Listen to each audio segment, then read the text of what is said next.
Hi there.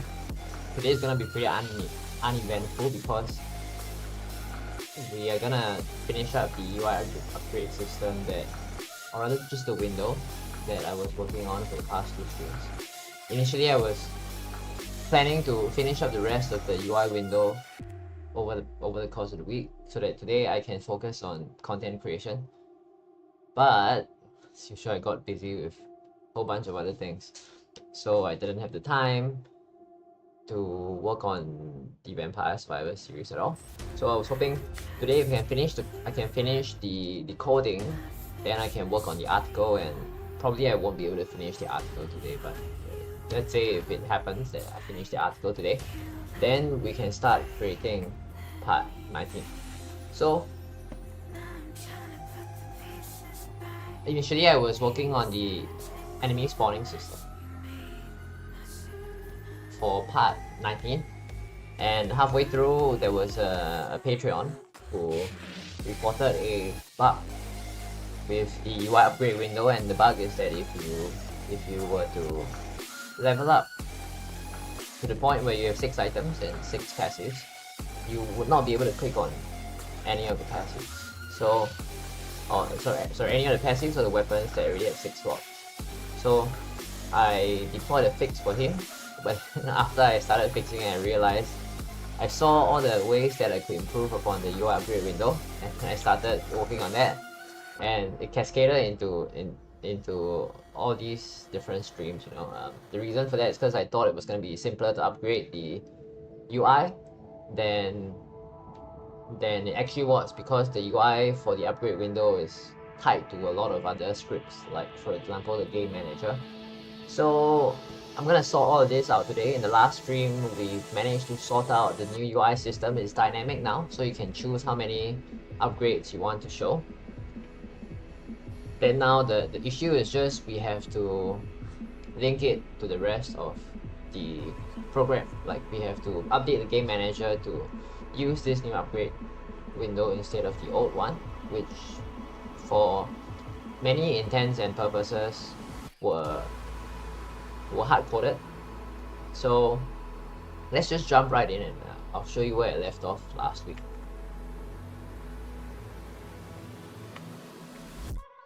So by the way, hi Robert and hi Ermi. Thanks for dropping a message on the chat. So for those of you who are not aware, I have updated the stream so that now if you leave a chat, there will be an audio notification, so I will know when there is a question that's being asked.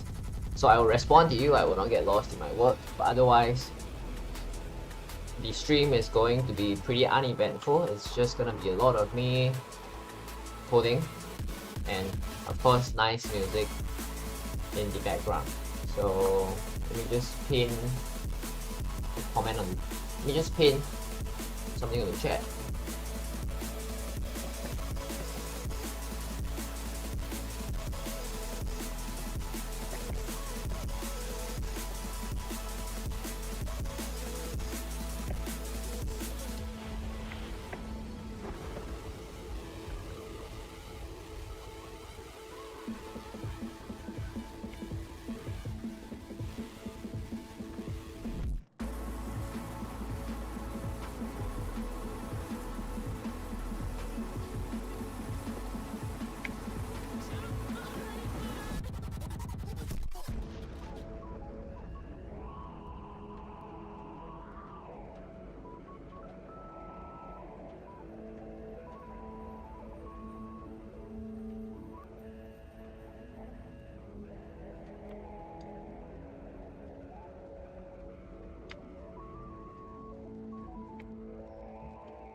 So you see there when chat is posted, then there is a ding that plays on the stream.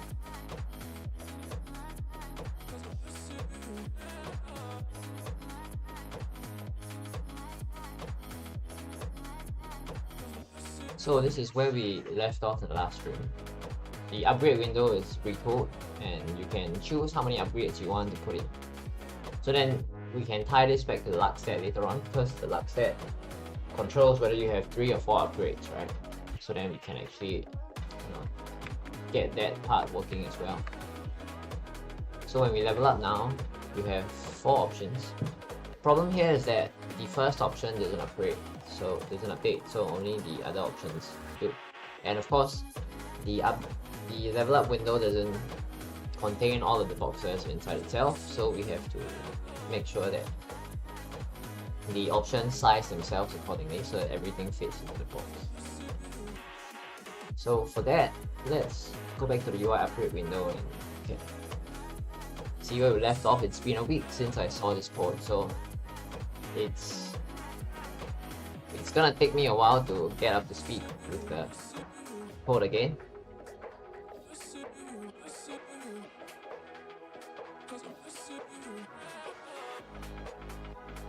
And I see that my Visual Studio is not showing up.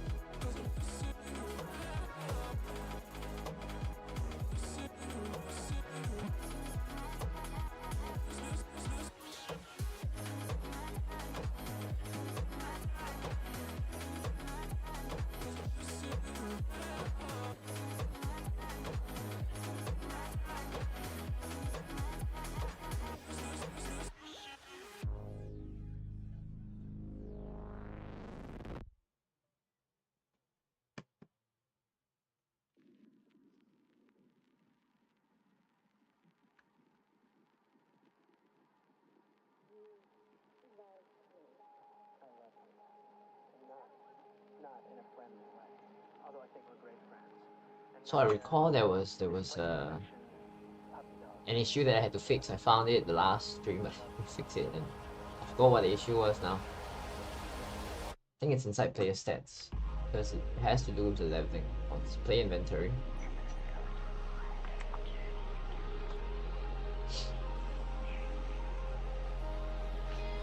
So one thing that's very useful for whenever I'm trying to get reacquainted with a piece of code is I like to use PowerShell to find instances of certain strings. So for instance, now I want to find where this function is being called. I can actually use find string and apply upgrade.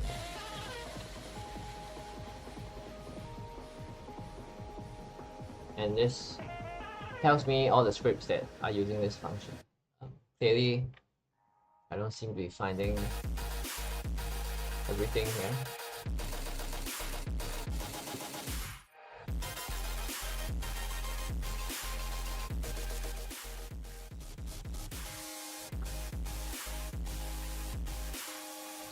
Apply upgrade options. Where is it being called? Just in the play inventory.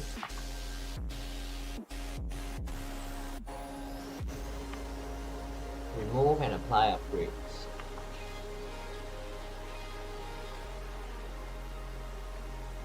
Remove.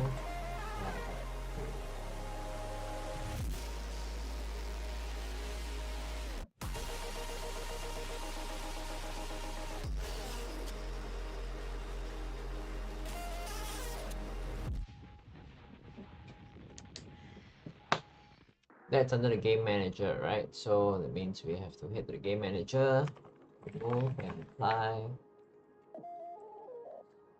So here we have start level up, which is what we want to look at. Start level up here. If we get a game manager, I actually have no idea how it's coded because I haven't followed the tutorial. I just looked at the code and I started improving upon code of that. So there's some UI elements that we have to modify, right? Like there is a level up screen here that we want to turn on whenever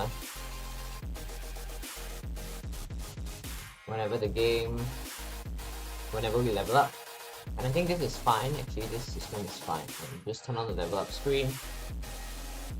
But the thing is that under set upgrades,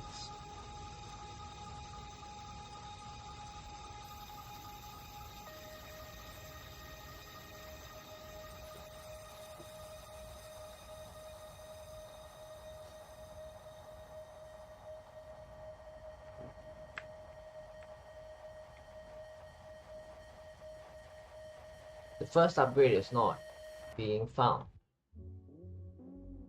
There's a whole bunch of clones under though. There are 5 of these, but then this guy is not appearing. So it's something to do with how it's coded. I should have fixed this last week when the bug was still fresh. Instead of relegating it to this week, because I just forgot everything now. What I was doing.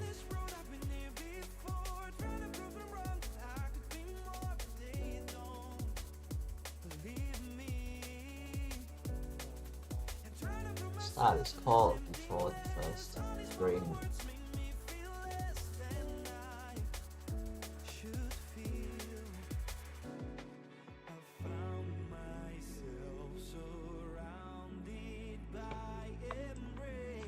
Great. And we have apply upgrade options. Start level up.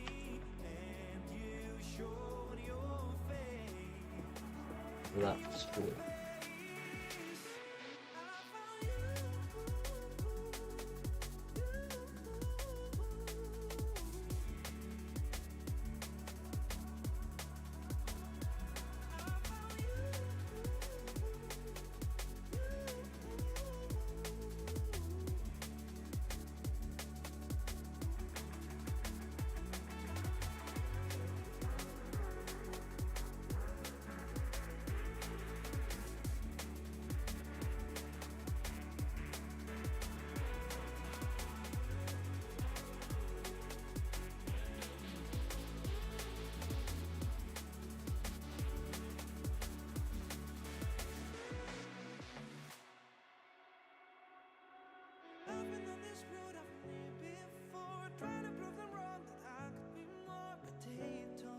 Pause.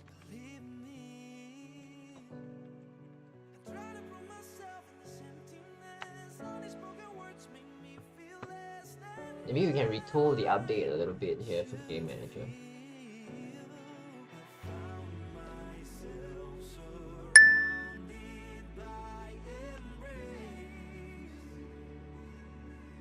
Hi, Joe Rogan Clips.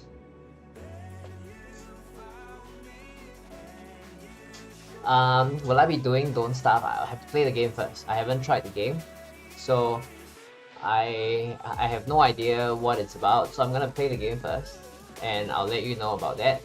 My priority now is to finish up this series first. I want to finish at least to the point where we finish the enemy spawning system, and then we can build a couple of levels from the frameworks that we have, and then from there I can move on to something else.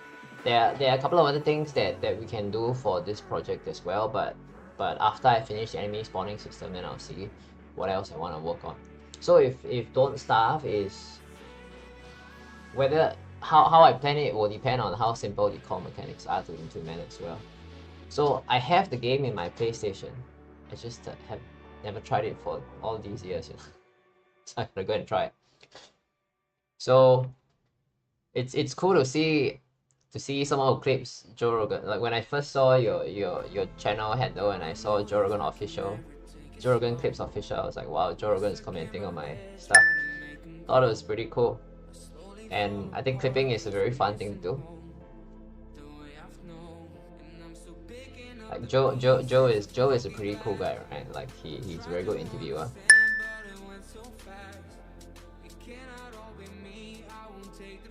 It's one of the best survival games with a lot of unique mechanics. Oh, there's World Generation. World Generation is gonna be tough too. But it depends on how the World Generation is done as well. Like if you can prefab, let's say like different chunks, and then you can just randomly pick from one of the prefabs. That would be easier.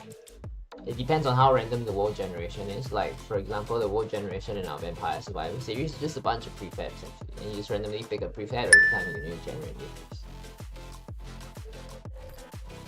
units. Have you seen this clip from Flash Gates, and then there are a couple of clips of him and Elon Musk.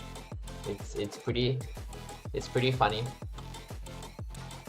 Let me just type it on chat.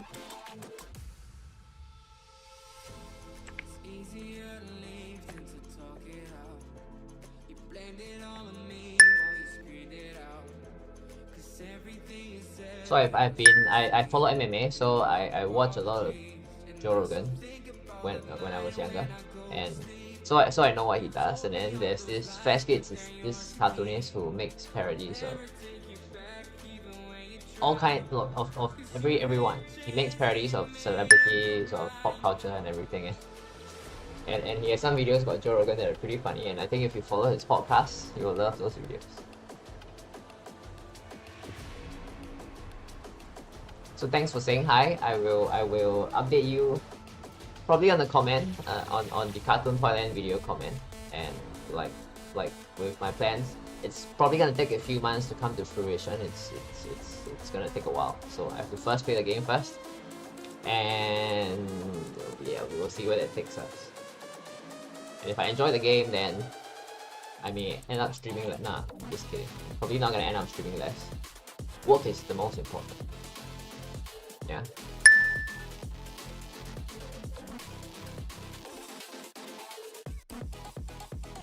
It's a search. Okay, let me just have a look. Don't stop.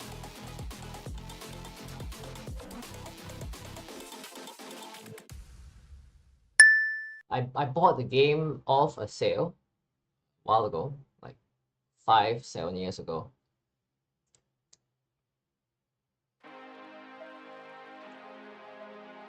This is, I think this is 3D. It's probably a 3D world. It's isometric. So it's an isometric game with 3D sprites. Is it multiplayer? I can get a friend and we can play the game together.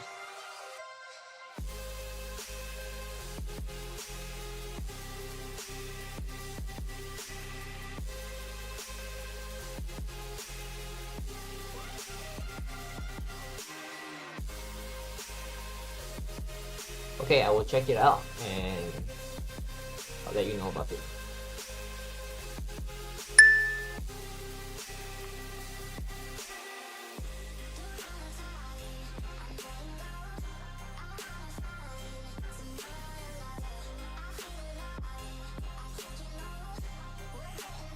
Thanks for popping in. Do you follow our Vampire Survivor series?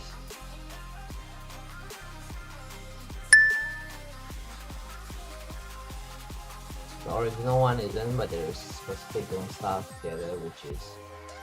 Oh, I've seen that as well.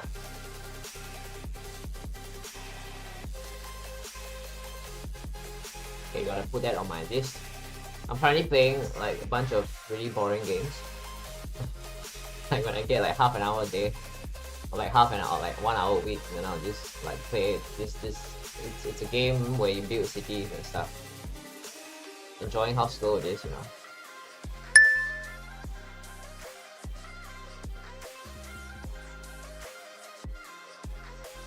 Yeah, the great thing about learning game development is that if you want to learn fast, it's the modifying of whatever that you have.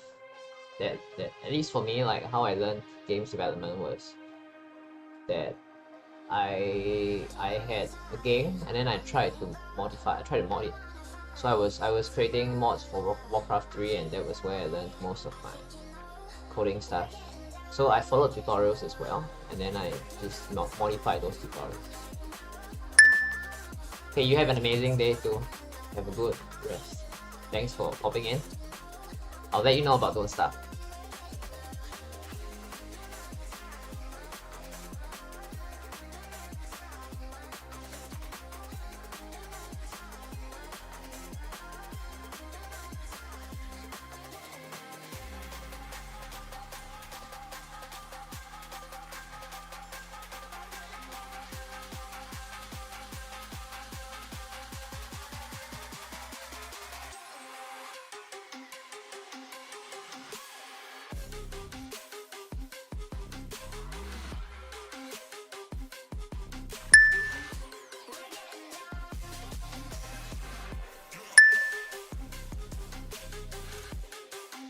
Hi Tian, nice to see you again.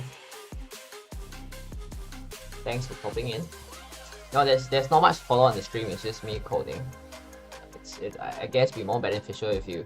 I mean, if to be honest with you, if I was watching my own content, I probably wouldn't watch the streams as well. I would just watch the summarized videos. But that's cause, you know, time's constrained for me. I'm always glad if you come in and show support or just listen to the music. Oh yeah, the sound thing was, you know, there are a lot of things with streaming that you don't notice until you actually do it. Like as with anything, right? Like even with coding or with other things like say sales, you know, just small details that only when after you do it and you find, oh, you know, it's actually makes sense to do certain things.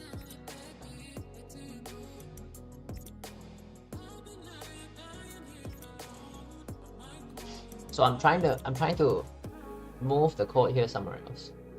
I have this, I wouldn't say it's a bad habit, like whenever I see code I would try to optimize it, but then that makes it very hard for me to document every change that I have, you know, like in the video and in the article.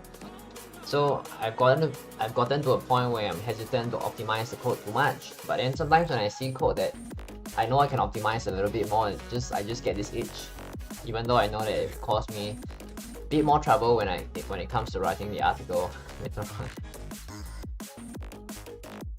So I want to move this part over here somewhere else to start level up, because that's where it makes sense.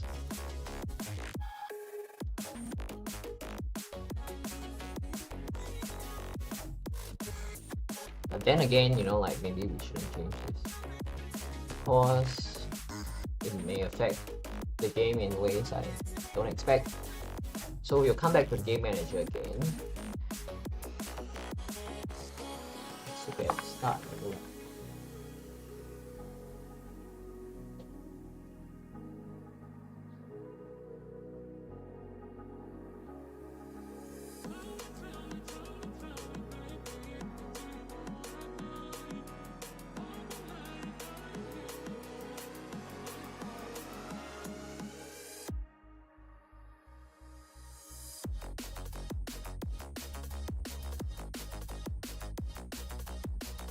Oh, I'm gonna move this to here. I've decided to optimize it.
I want to remove this variable as well, because if I move the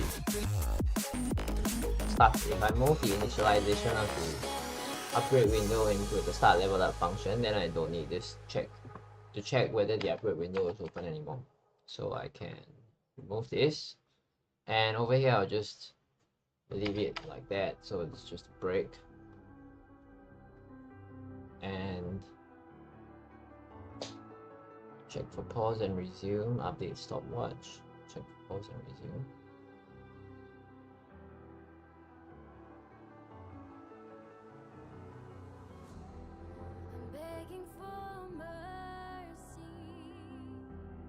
for my poor broken heart.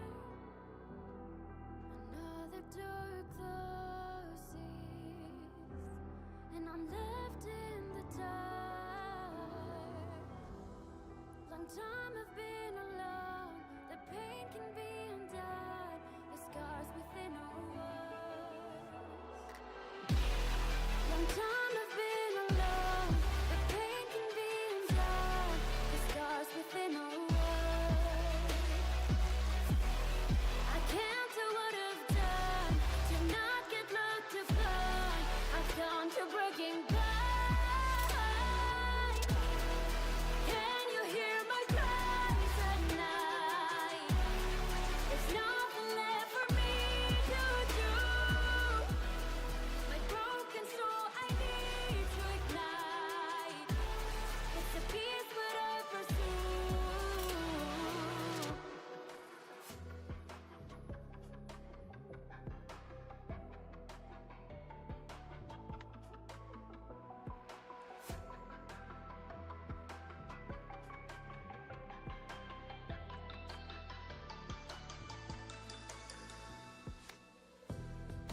Trapped inside my mind, with noise I can't shut down.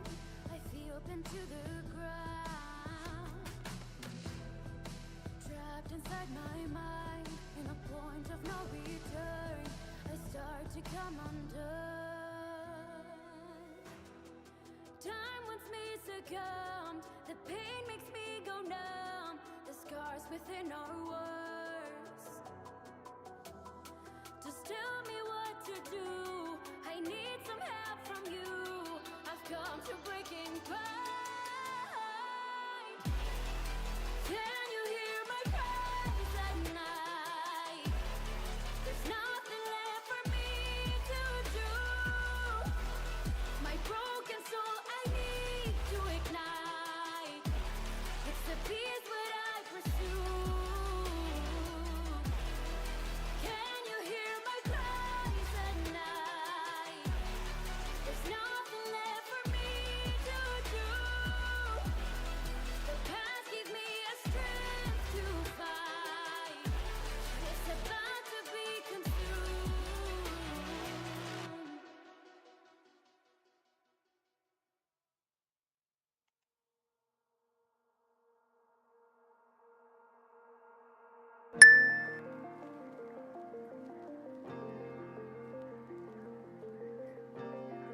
Hi Cameron, thanks for tuning in.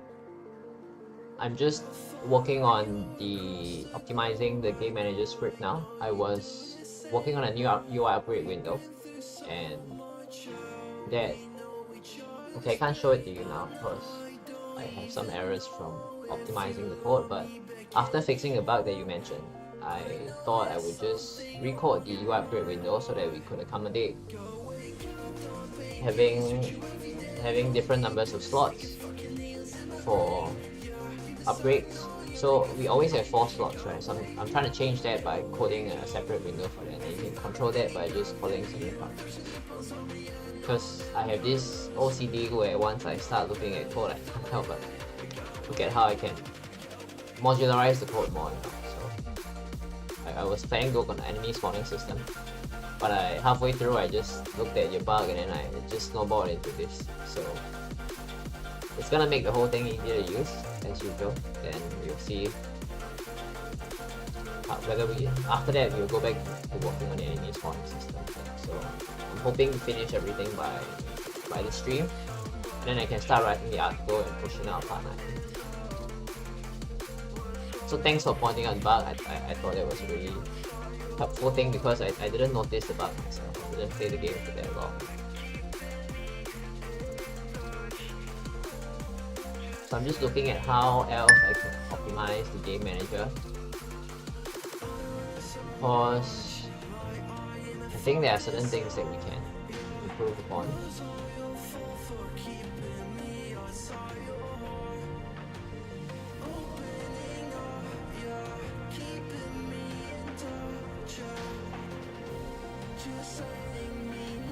So enjoy your time here and enjoy the music.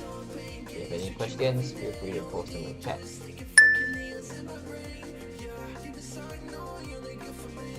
Yep, you will get a new blog post about the UI before the video comes out. So the blog post is how I organize my thoughts and then how I let my editor see the flow of the video, because I'm just gonna pass her the stream footage and then she'll cut out all the important parts, put the next part together after that.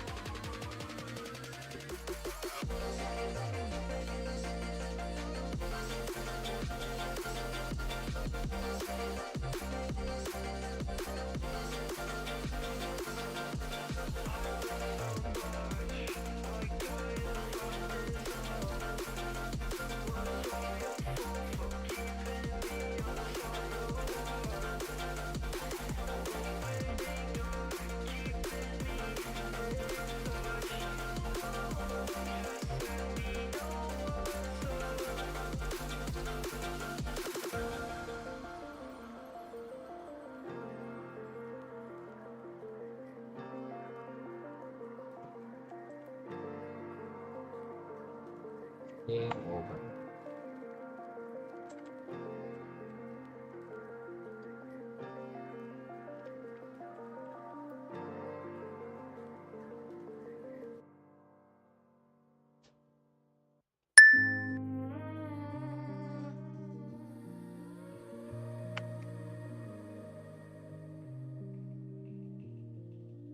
Thanks, Cam. Thanks for the support.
Hi there. Hi Info. I'm glad that my videos are helping. So the streaming is just to keep myself on schedule, you know, because I'm doing a couple of things outside as well. I have client work outside, and I'm teaching as well. So in between all that, you know, if I don't commit to streaming, I'm never gonna get my stuff done. So I want to finish the Vampire Survivor series and then move on to something else. And the streams are the only time I do work on the series. So the streams are gonna be a little bit slower than the videos, of course. So there are gonna be some streams where I don't talk a lot because I'm just figuring out how I'm gonna quote certain things, you know. So you will see me stuttering a lot, muttering a lot, organizing my thoughts a lot here. And if you have any questions regarding the series or if you have certain requests, you can always post them on the chat and the stream. I will not always fulfill every request, but I'll try my best. If I can, I'll help. So thanks for enjoying the content and thanks for tuning in. Appreciate it.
For the Patreon page it should be on our YouTube channel. Let me check it out.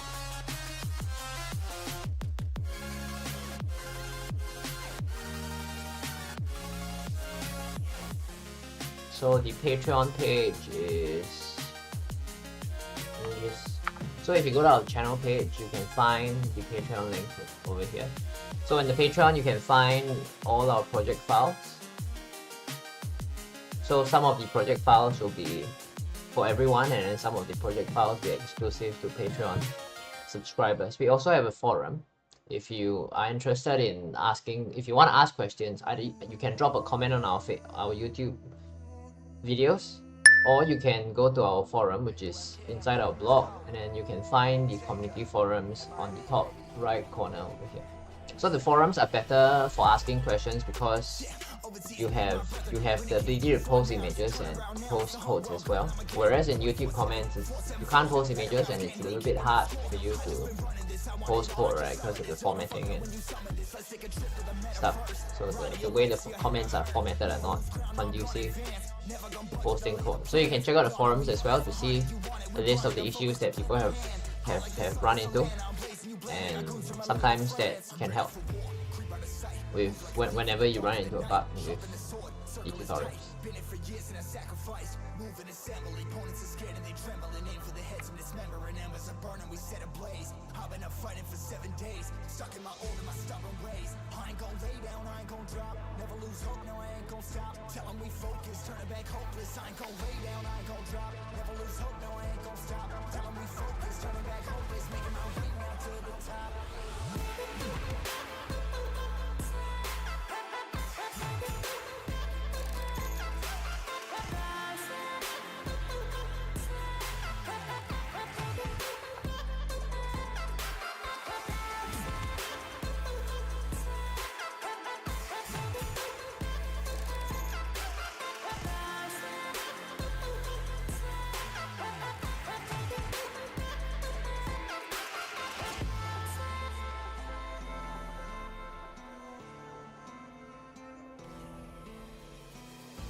Yeah, all of my heart has been frozen. I came way too far to not push hard. I bet all everybody we goes in. Gone to the moon, been to the depths. Fill up my bag, I don't got no regrets. Real to my tomb, die for my set. Bitch, I'm the one, I'm as real as it gets. Like, neck amounts, money come quick, I could barely count it. Got a printer in the back, she can tell about it. Cause the X-Man broke and his time's cloudy.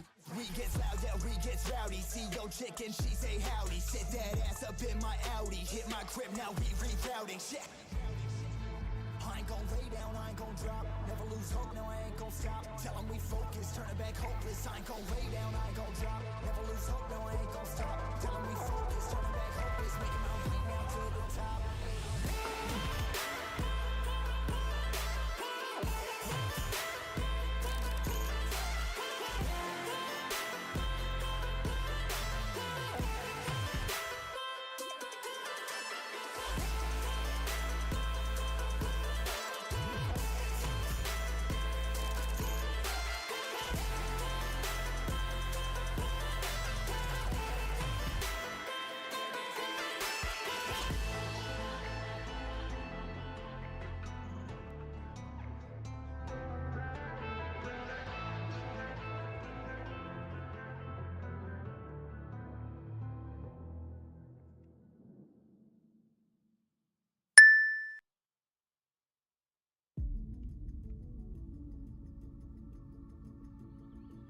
Thanks for your support.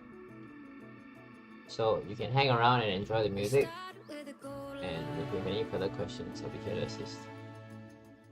The kind you only dream of. You were like my best friend, with the right amount of romance. Shifted seasons, we were up like sun and down like falling leaves. Find it so hard to believe what I'm hearing. My daylight dying with your honesty. And I don't understand all the hurt, all the pain. Why you wouldn't try or try again. I don't understand why you beat me that way. Give me a reason, give me a reason.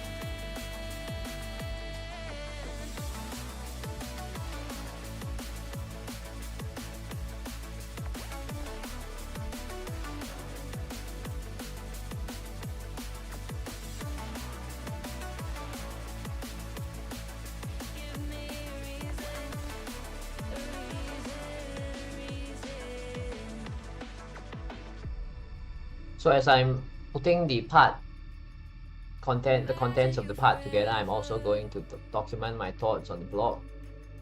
So if you've been following the series for a while, you would notice that I will always write a post first, and that post will guide how the video is organized.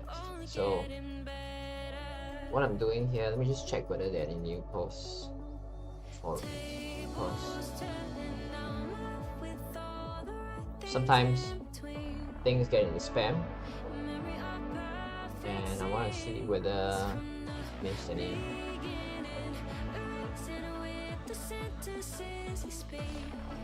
Okay, no new posts. Let me just head into the article, part 19.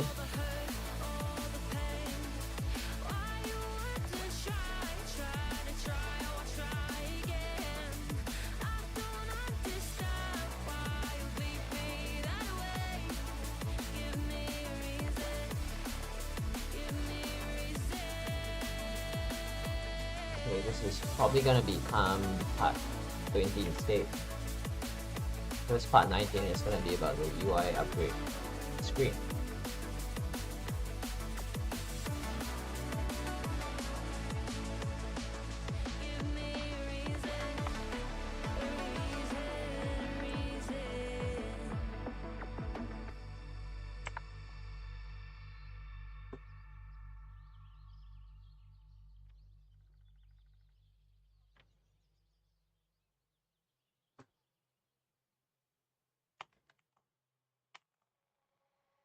Nineteen.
Imagine there could be a way we could leave this place without a trace and fly away.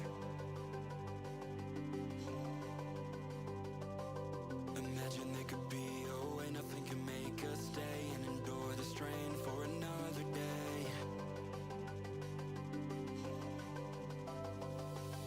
Forget who they are, forget what they say. This is the time and day.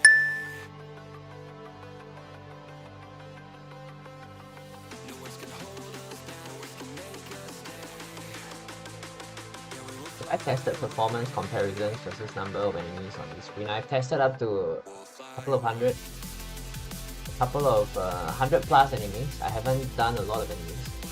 So how many enemies you can take on screen depends on a couple of factors. Number one, of course, your computer's hardware, and the other factor is, of course, how the whole thing is coded. And so Unity, one of the main things that slows Unity down, right, is actually its component system.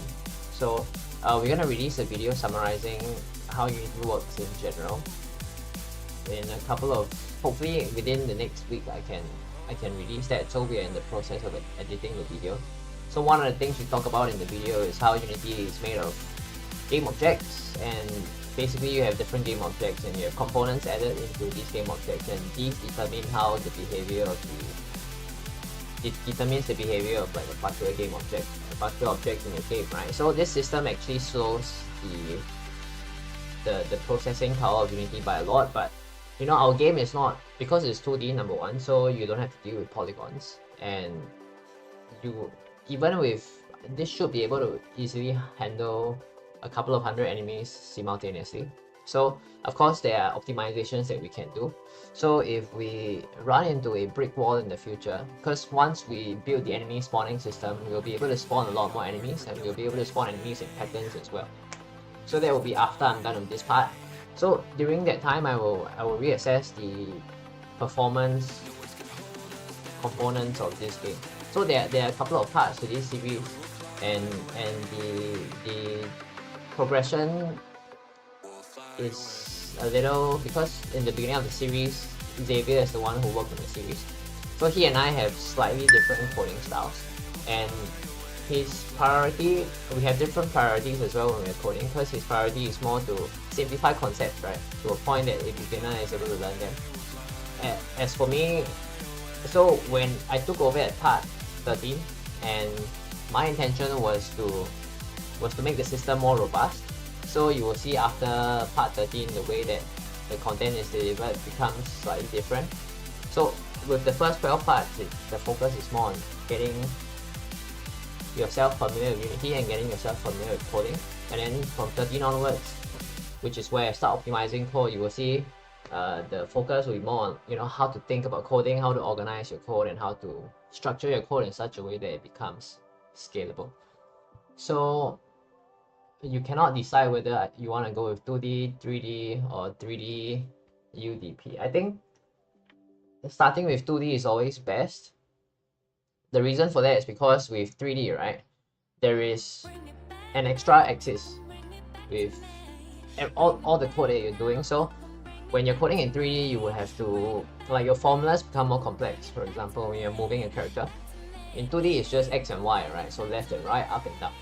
So in 3D, you gotta decide where your character is rotated, and then you gotta angle and move your character from there. So the vector math becomes a bit more complex. I mean, if you understand vectors, things will be relatively easy, but still, it'd be good to start with a 2D game first, just to get a sense of how the system works, right? And then after that, when you jump to 3D, there's gonna be a whole process of adaptation, you know, because of the extra axis.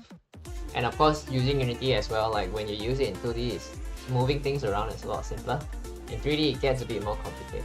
So this tutorial can help. And then once you can try a couple of tutorials. Look at, okay, sorry, I just disconnected. Okay, so I was saying you start with 2D first, because it helps you to get into the how the system runs a lot faster. And then once you are familiar enough with 2D, so try a couple of our Vampire Survivors videos first, And then you can jump over to Farming RPG. We have another series for if you want to get a sense of how 3D works. With 2.5D, 2.5D is essentially 3D, but you restrict the, so it's like 3D game, but then you are trying to make it control like a 2D game, right? Little Big Planet, probably something that you're looking at, or like Street Fighter, right? Street Fighter is 2.5D as well. I mean, it's 2D fighter, but then, you know, the graphics are 3D. So then we say it's 2.5D because it operates like a 2D game even though it's a 3D game. So if you're doing 2.5D, probably you have to get used to how 3D works, because you will have an extra axis available to you, and that extra axis, the Z-axis, causes a lot of headache. At least that was my experience when I was studying games. So I did a games development diploma for 3 years, and then for the first year we just focused on 2D games, and that was a decade ago. And when I moved from 2D to 3D, I hated 3D because the math, 2D math was really tough enough for me at the time. You had to factor in the extra axis, and rotations get so much more complicated as well. So if you look at, like in a 2D game, right, whatever that you have, let me just quickly show this to you, right? So let's say you rotate things in a 2D game, right? It's only along one axis, right? In a 3D game, it's 3 axes. See that? So then when you're coding, you know, all the math becomes a lot more complex just because with one more dimension you had 3 axes of rotation.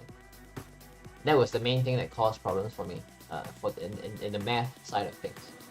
And it was also that like 11-12 years ago there wasn't as much game dev content online. Like today you can find videos explaining to you like the math behind how angles work and stuff. So in the past you only had articles to read, and there was just a lot less information, so you have to piece everything together a lot more. But games dev, even if there's a lot of content, it's still gonna have a level of difficulty just because of how it's like rocket science, you know, developing games. I might be biased, but I don't think so, because you're creating a world inside a game, right? And then you've got to figure out all the laws in your world, as opposed to if you're just coding a website or if you're just coding an app. It's just figuring out where pixels go, right, and how to deal with colors and stuff. The math in games development is a lot more complex, and that is the main difficulty behind coding games, in my opinion. So I hope it helped answer your questions. Let me know if you have any further questions. Meantime, I'm gonna continue figuring out the code for this part over here.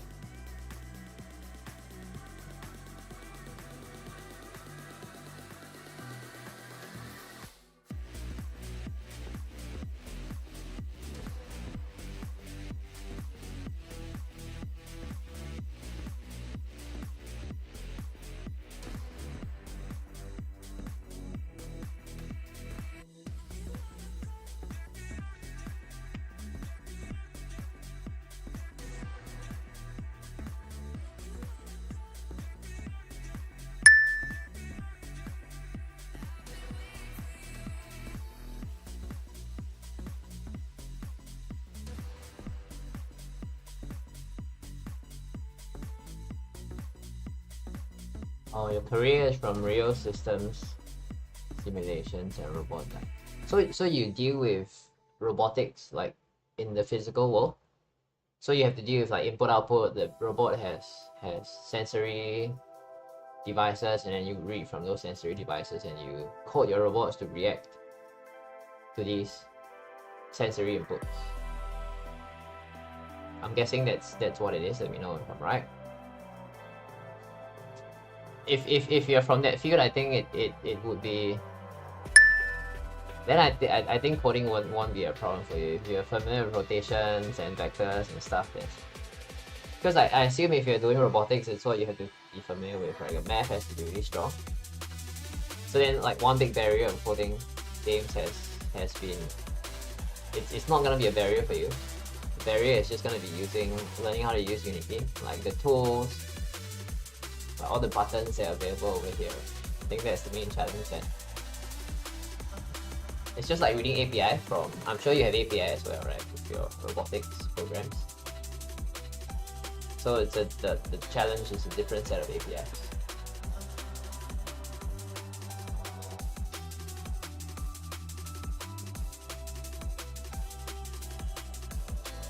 I would say if you're well suited to starting game dev, then you're gonna have a way shorter learning curve than most of us.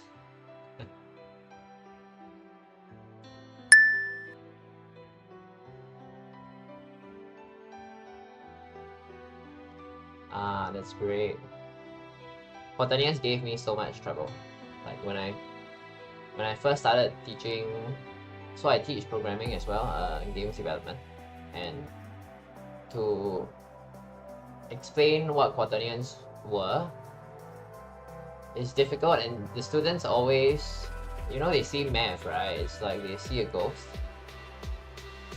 Like youngsters today don't like math. Like when I start drawing the graph, you'll be like, wow, this is so cool. You don't understand anything, you know. Like after half an hour of explaining stuff, then you're like, wow, this is so cool that we can do this. And then when you ask them, so like, what did I just say then? Like most of them have no idea. Then there'll be a couple of students who will try and understand a bit further. The rest of them will just resort to using. So Unity has a library of functions as well to help you manage your angles in Euler in vector 3 instead of using quaternions, and a lot of them choose to do that as opposed to using quaternions directly.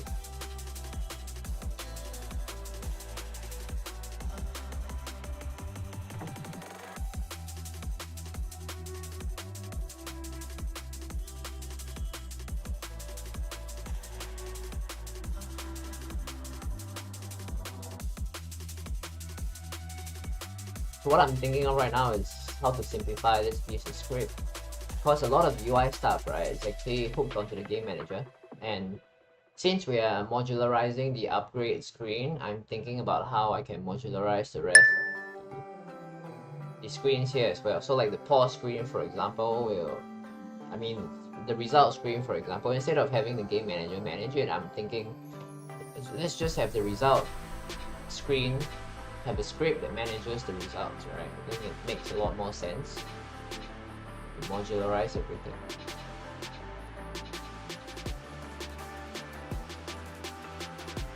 No problem, Inho. Thanks for tuning in.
Hi Kai. After the enemy spawner, the original plan was to work on the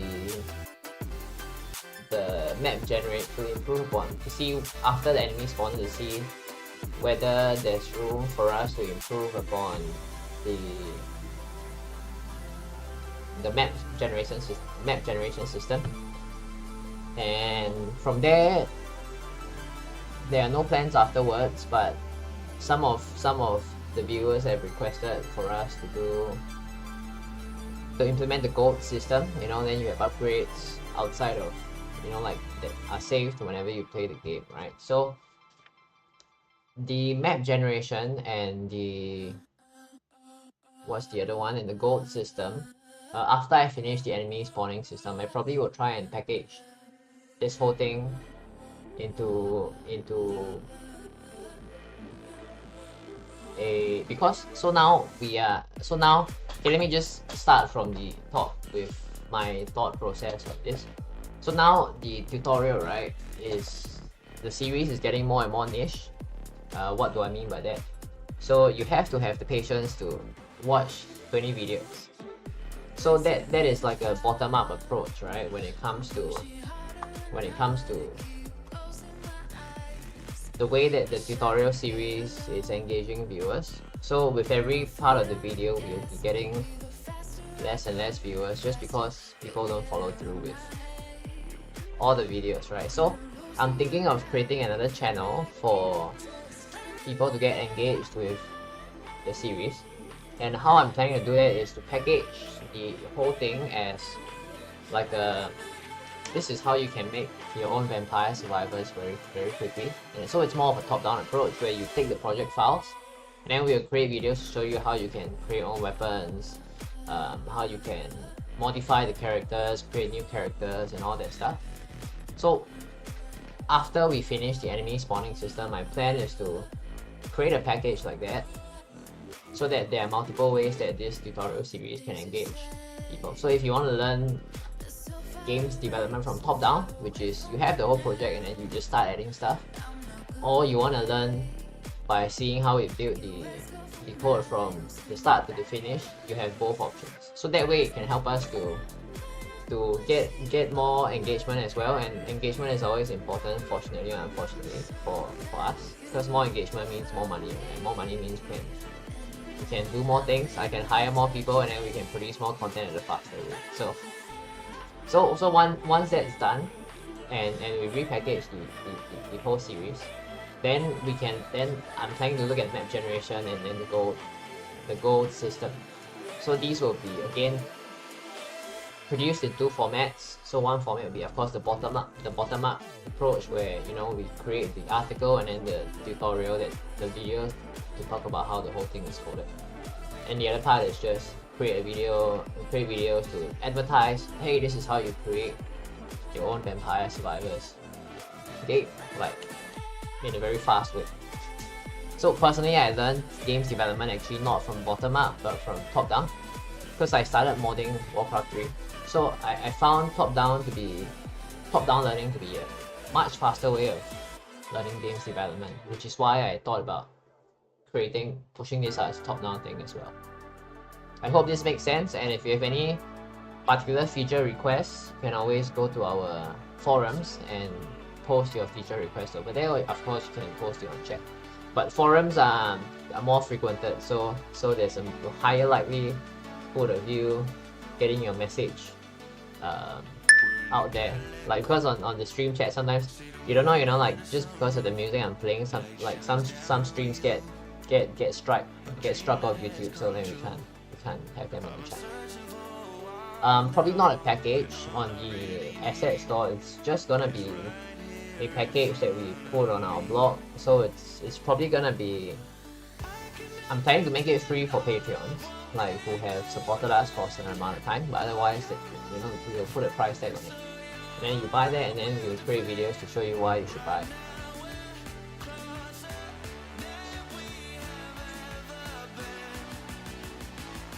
So the package will be supported by a tutorial series as well, and because it's gonna require a lot less coding, I don't have to be the one recording the videos. So then, you know, like we can create the content a lot faster. This is slow because I have to create it. So you see like one video come out every 2 to 3 weeks, 3 to 4 weeks, because of that.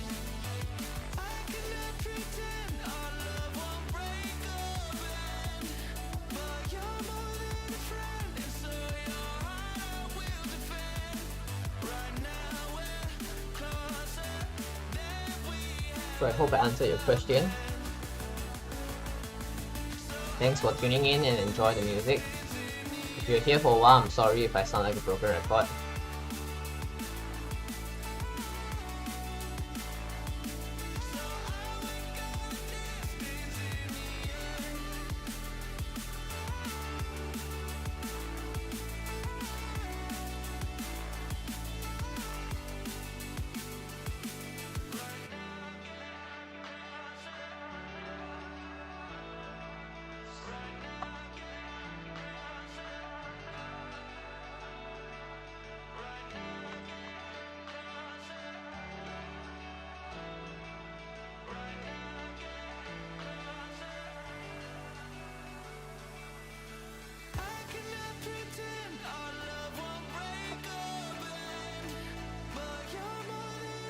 So I'm just trying to fix a bug where the level up screen doesn't use the first slot in the upgrade window.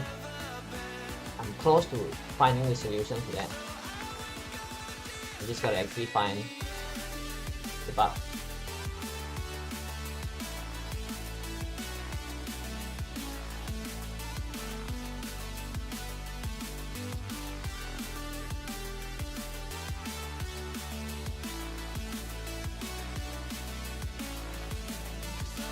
Up here and set upgrades is run here and check whether that's not okay.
There we go. I think it just fixed the issue.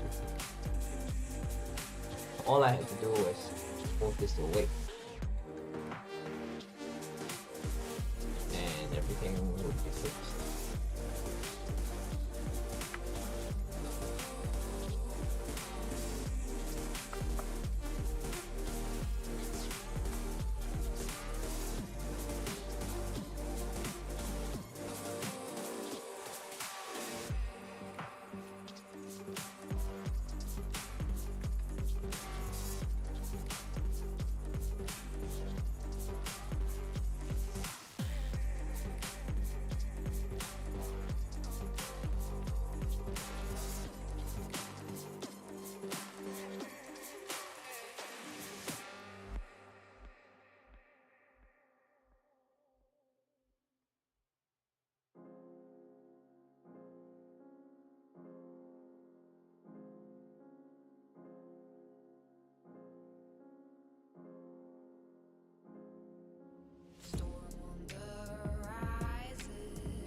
just you and me.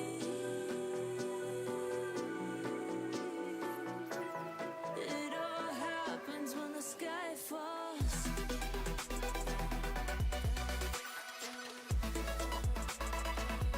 When the sky falls.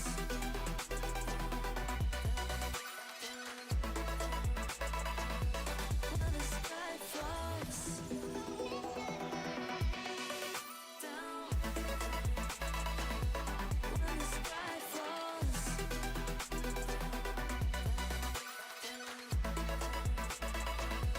When the sky falls, I would give it all just to be the two standing.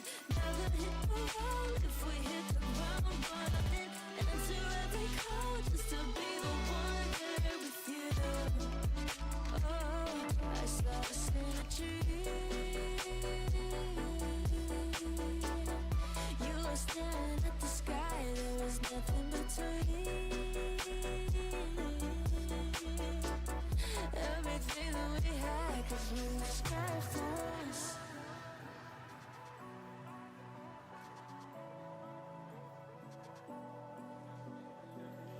There was nothing but time, there was nothing but time, there was nothing but time, there was nothing but. I would give it all just to be the two standing. Never hit the wall if we hit the ground running. Answer every call just to be the one there with you. Oh, just when the sky falls.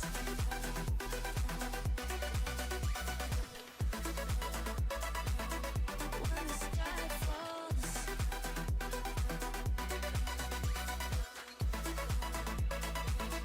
When the sky falls.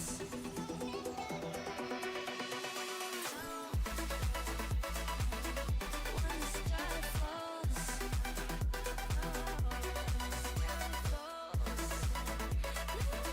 When the sky falls, I would give it all just to be the two standing. Never hit the wall if we hit the ground running. Answer every call just to be the one there with you.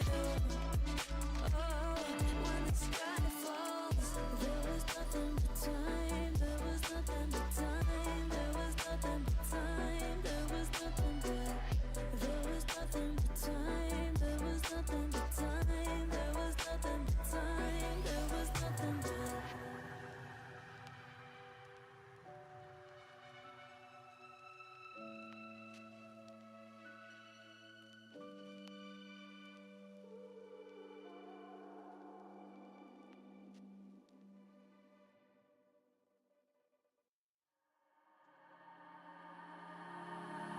I'm tired of chasing you around, always making me think twice about what's really going down. And I don't have the energy to be wasting on you now. So go ahead and get wasted. Guess I'll see you around. There's too many people in the world who be holding on to all of your empty words. So you can go and find what you're looking for. I don't have the time for this anymore. I'm not gonna wait up another night for you to call me up, start another fight. No, if you still don't know what you have yet, I don't know what to tell you. It's your last night.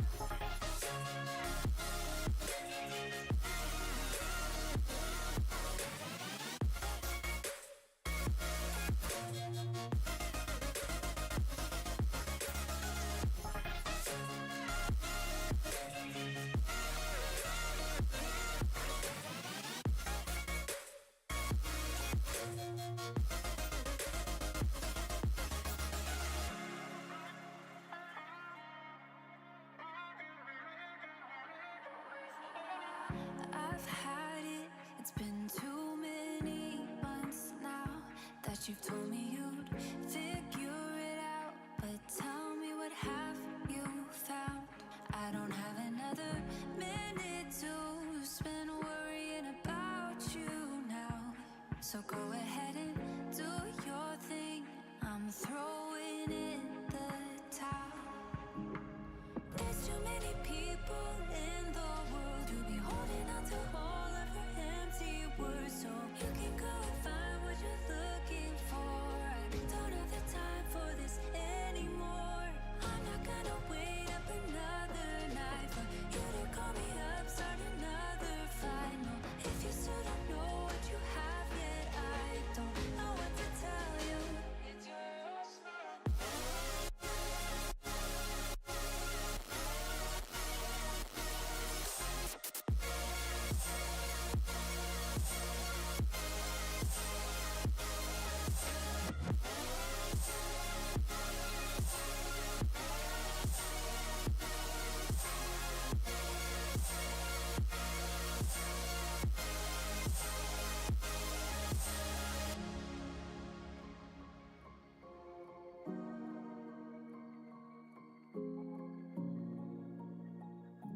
feather to another day. Breathing underwater, deeper than the waves. Floating like a feather to another day. Floating like a feather, deeper down another day. Floating like a feather, deeper down another day. Floating like a feather, deeper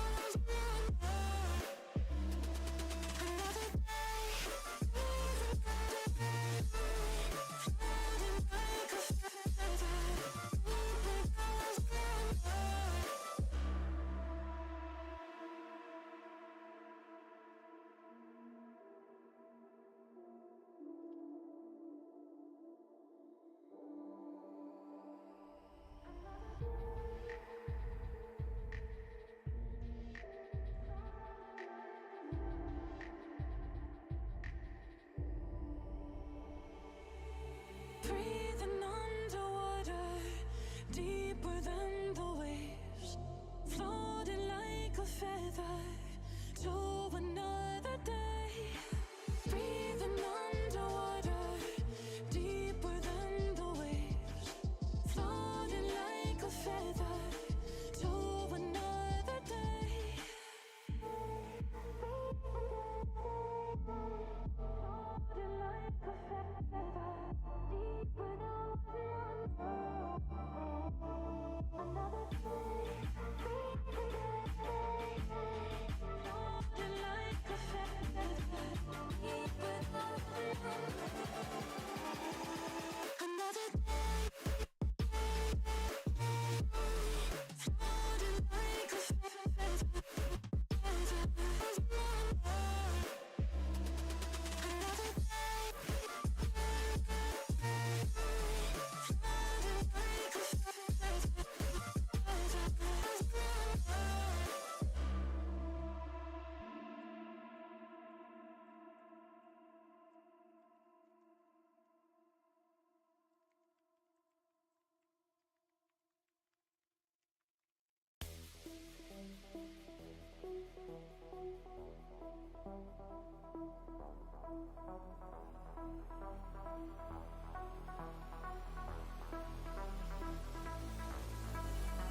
There is a relentless force in the cosmos, where time and space connect, and within it, a force beyond our vision, but not our reach.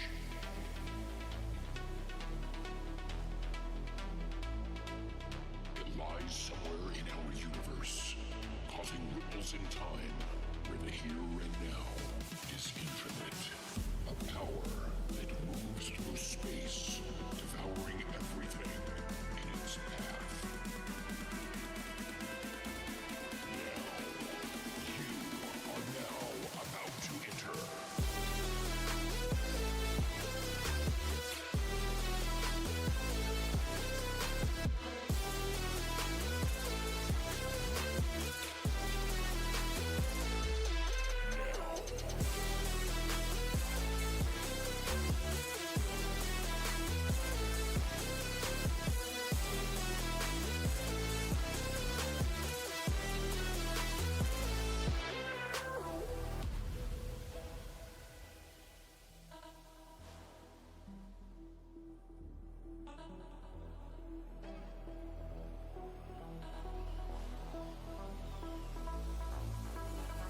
There is a relentless force in the cosmos, where time and space There we go. connect, Now we've got everything fit into the box nicely. within it, a force beyond our And vision. now it just becomes a matter of improving the UI upgrade window interface. And of course, coding the It lies somewhere in our tooltip universe, to causing show up. ripples in So you know, time, like if you have below a certain large stat, then you have two reference instead of 4. power that moves That would through be another space, option that we can devouring everything work on. in its path. So let me just play around with this so that we can adjust, around. You have 2 options, 3 options, 4 options, and so on.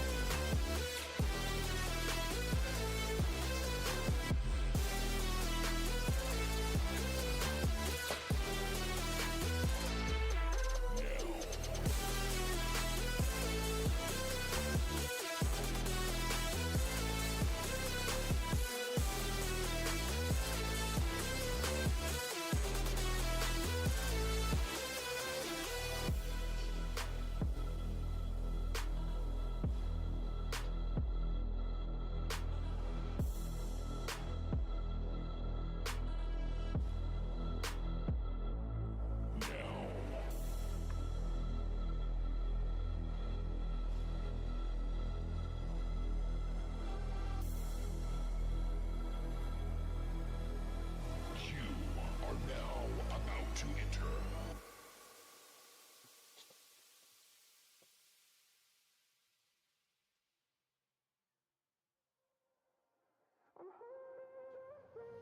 Wake up feeling like going out my mind. I don't know if I can do it.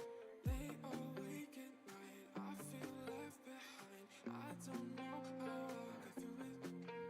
And I know it's got to change, but I feel we start to break. If I'm honest, I can't take it. I'll stare my ceiling down. Pray I'll come around.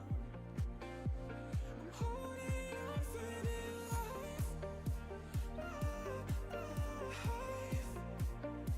I'm holding on for dear life.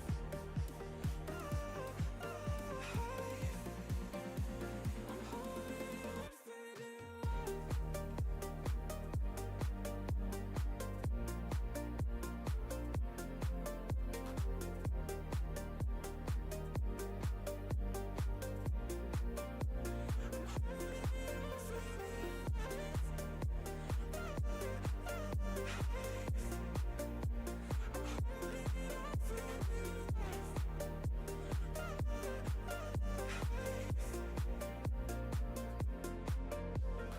Can't escape it. I've done my best to try. I don't know if I can do it.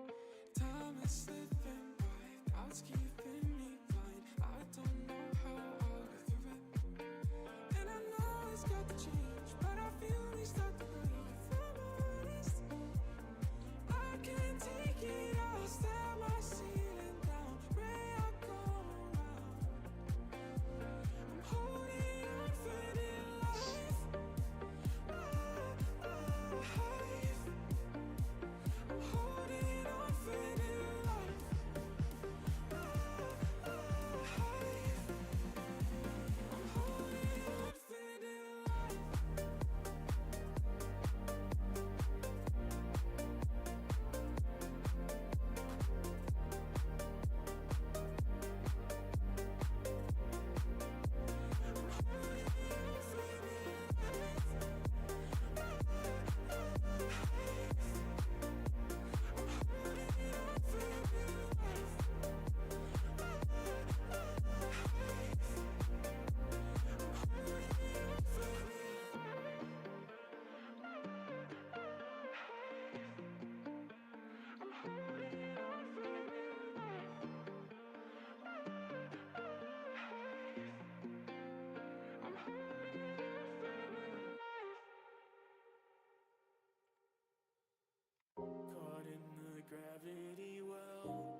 There's a voice I hear, and it's calling me, and I can't ignore it now.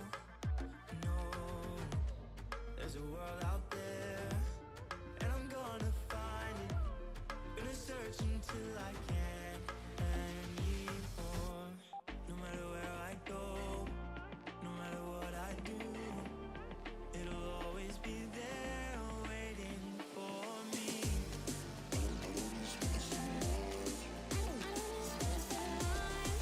I don't need space to survive. The world's too big for that.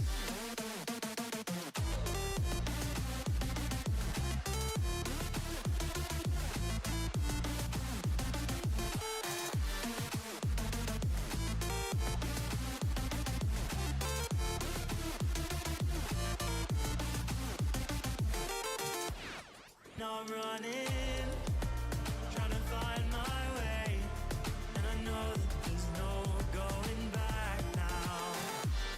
If I let up,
I still don't know what the hell that means. All the life I've seen,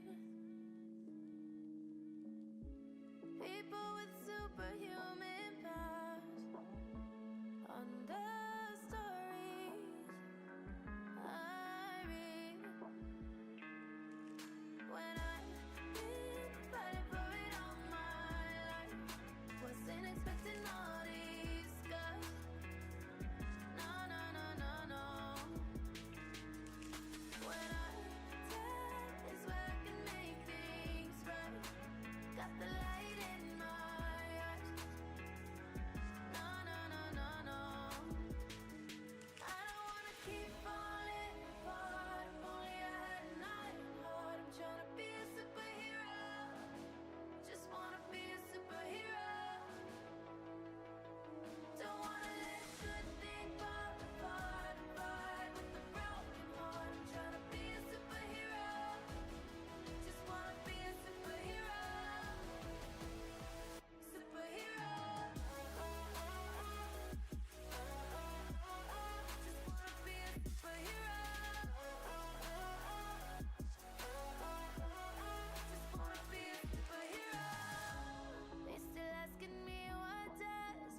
but there's always hope.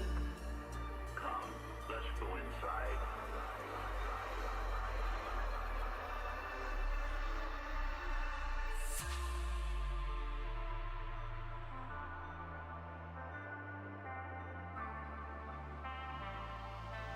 On the very night he was killed.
twice before they say.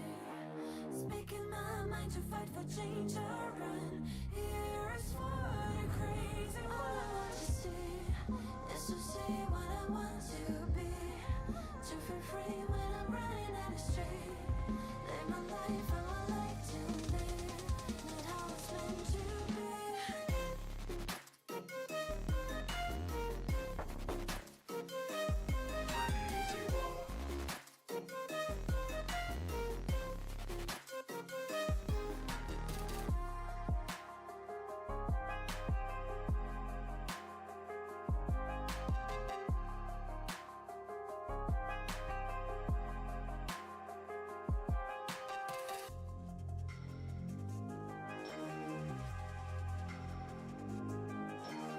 Wasting hours on the shelf all alone. Instead of sing, we write ourselves in a song. Some telling lies to the living. Others think twice before they say. Speaking my mind to fight for change or run. Here is for the crazy. All I want to see is to see what I want to be. To feel free when I'm running down the street. Live my life how I like to live, not how it's meant to be. All I want to see is to see what I want to be. To feel free when I'm running down the street. Live my life how I like to live, not how it's meant to be.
After all, everything that we said, the reckoning.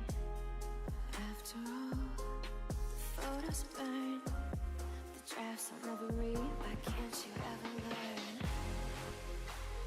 In the end, everything fades, so I'm just gonna hold on for today.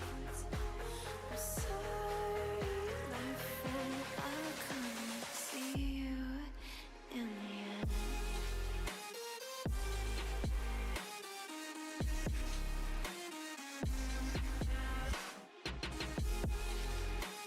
I'm sorry, my friend, I'll come and see you in the end.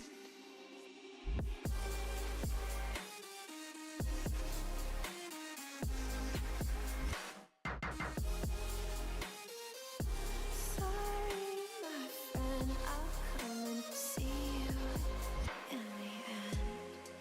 After all, the messy bits, change my address, collect my things. After all, the small regrets, it sinks in, there's no going back.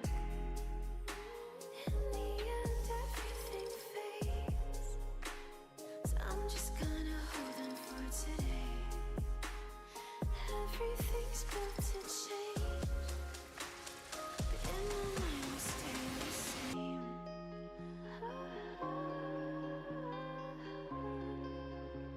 In my mind we'll stay the same.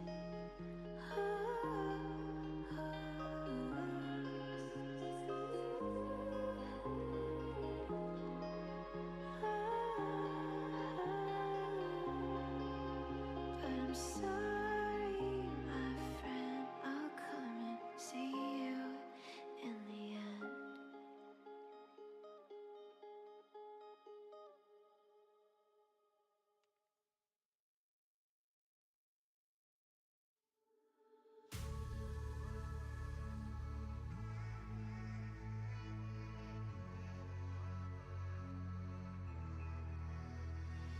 I'm going out of my mind.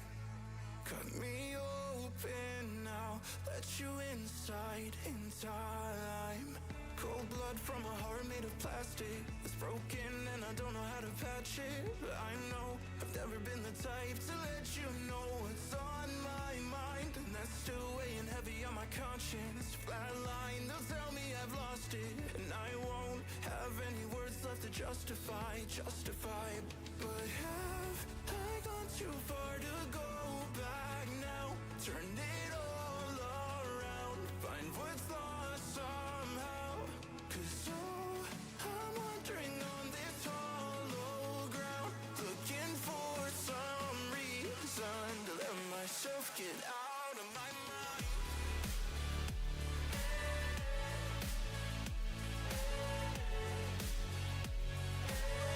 Myself get out of my mind.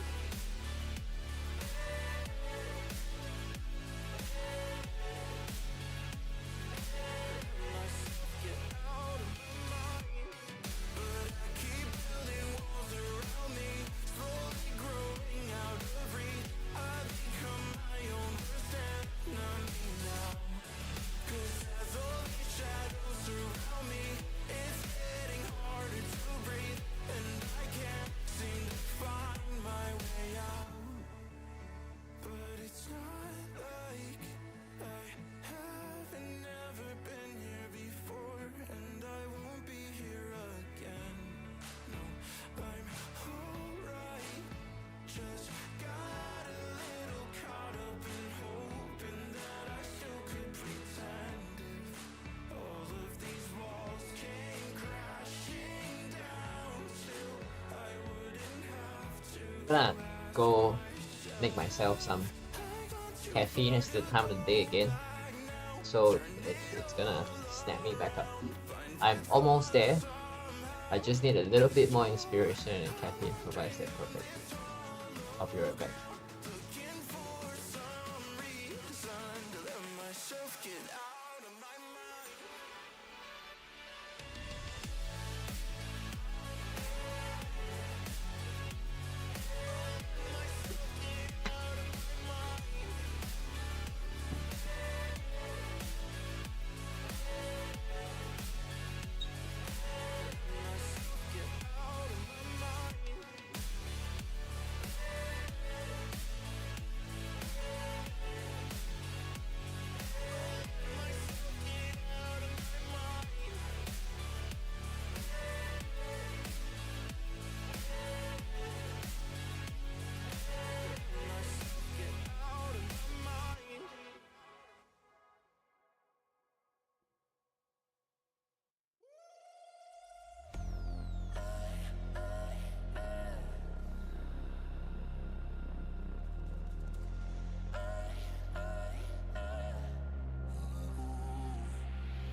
a part of the change, a heart that I had.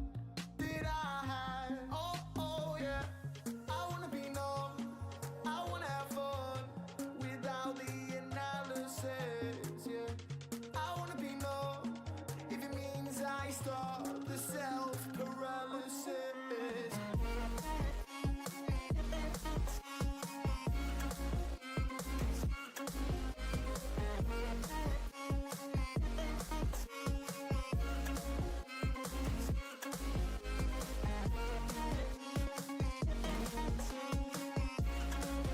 I'm just seeking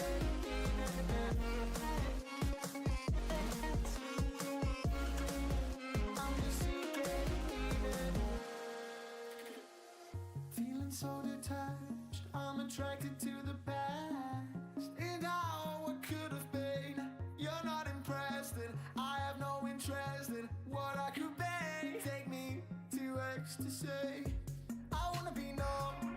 I wanna have fun without the analysis. Yeah. I wanna be known if it means I stop the self-paralysis. Oh, oh, yes.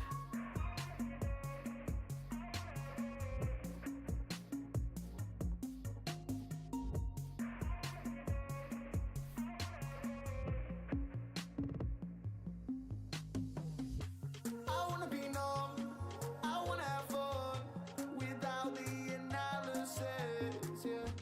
I wanna be known if it means I stop the self-paralysis. I wanna be known. I wanna have fun without the analysis. Yeah. I wanna be known if it means I stop the self-paralysis. Oh, yes. Hi there, I'm back with a very thick cup of tea. So let's continue working this out. I'm almost there, and forgot what I was trying to sort out just now. I think it was the tooltip, right? I was trying to figure out how to create a so under possible upgrades here, it's a list of all the upgrades that can appear, and out of which we will select a number of the upgrades.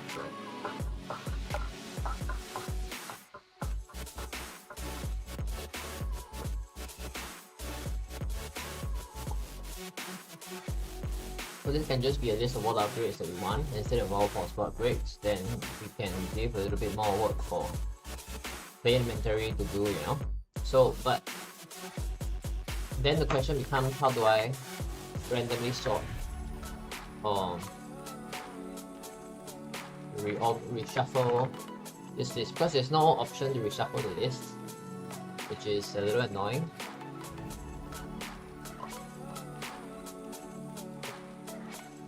So I have to pick out 3 of these upgrades and apply them onto the UI upgrade window, and we should be done. And then, you know, for the UI upgrade window, right now there's only one layout, and in the future perhaps we can try different layouts. For now, it only works if you lay out your UI elements, but with I guess if you're customizing this, you only then you have to have different layout options in the future.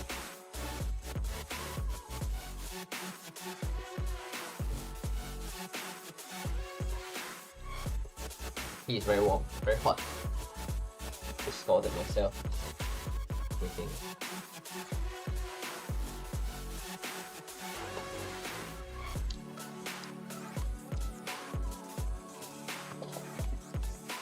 So I was looking for AI to figure out how to shuffle a list.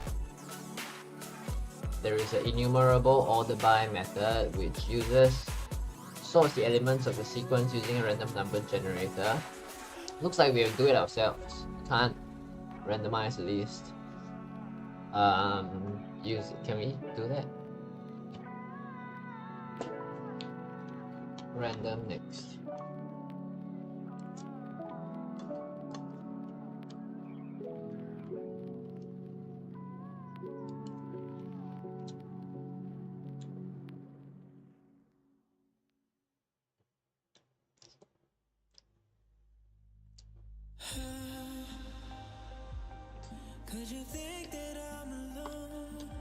Let's try this. I think it's actually fun. But we have to use link.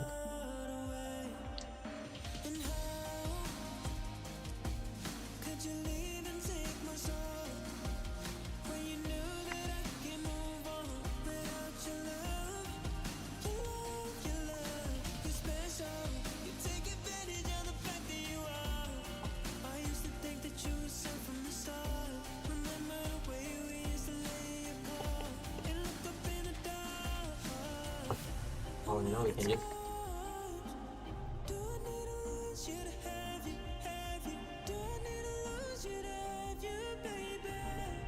let's call this big options.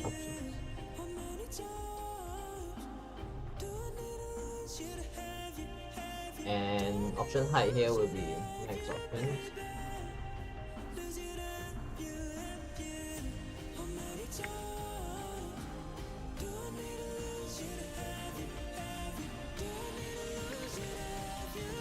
Pick create a max options.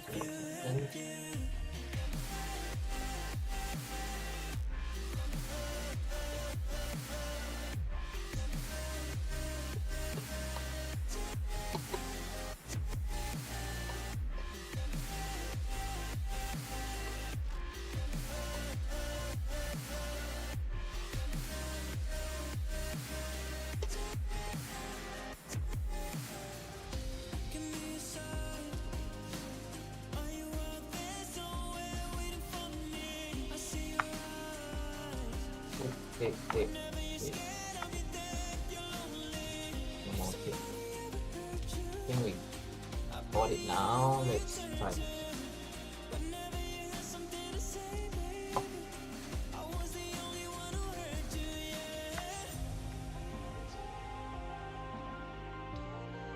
So we have three options here. No tooltip.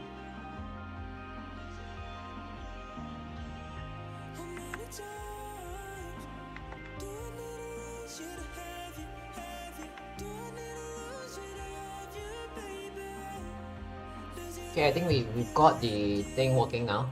So the last thing I need to do is just go to play inventory and under setup grades here, what I'm gonna do is we have to figure out the luck formula and just add it inside here. So vampire survivors, luck from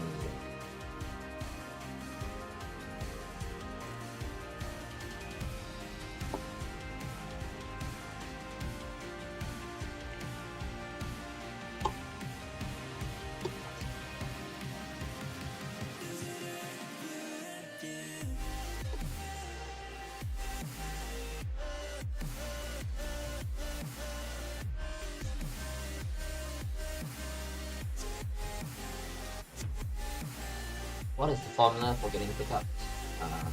Let's figure it out. Oh, not pickups, sorry.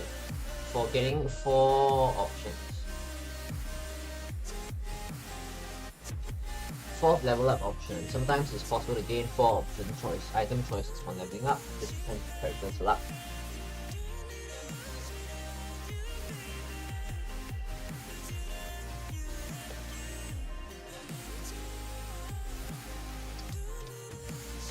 So the chance is 1 minus 1 of the total luck. Which means if your luck is 1, there's a 0% chance, or 100% there is a 0% chance of getting a 4th item. If you have, say, let's work out the probabilities here.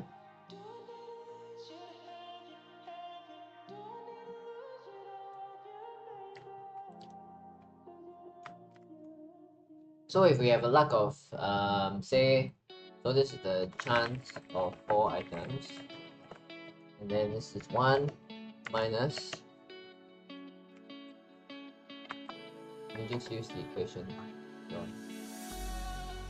chance of 4 items is 1 minus 1 over luck. So if your luck is 1, then this just becomes 0, but if it's 1.2 for example, right? 1.2 over 1 over 1.2 will give us 1 over 1.2. So this will give us a 16% chance if you have a 20% luck stat.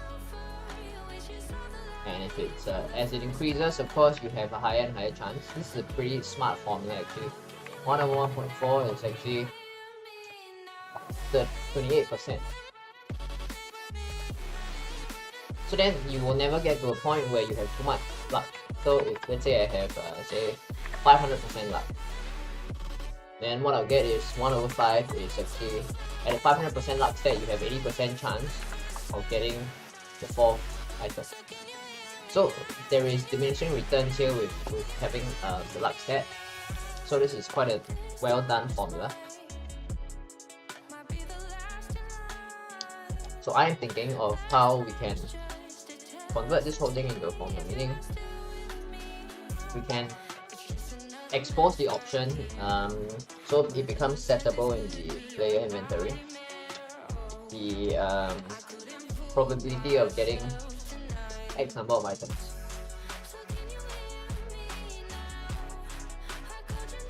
Because as I develop this project more, I'm slowly realizing more and more that people are using the tutorials here to create their own versions of Vampire Survivors, and I want to make this maximally customizable. So I don't want it to just be hard-coded, you know, that you only have either 3 or 4 items to choose from. So I'm gonna modify the player inventory script as well. I'm enjoying my tea a lot. Tea is the greatest invention in human history since sliced bread. It goes so well here. So that means we want to modify the player inventory script, and how we want to do that is, so we have weapon slots, passive slots, available weapons, available passives, and probably we want a couple of stats that we can modify as well. So we go here and let's you know, we can actually improve upon the UI system for the weapon slots. the more I change things, the more I want to change things further. Okay, let's not do that first. Weapon slots.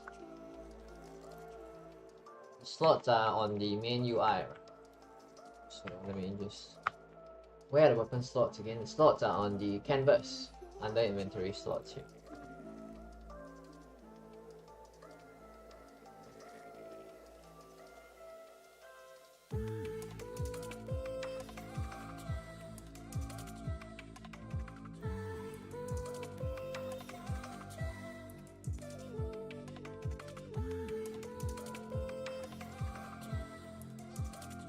I'm tempted to create a script for the inventory slot as well,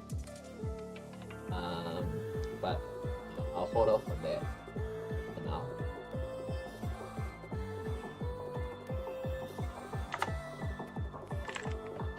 Public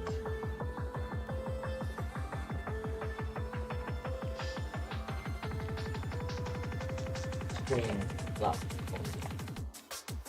and that possibility. Then we have 3 plus 1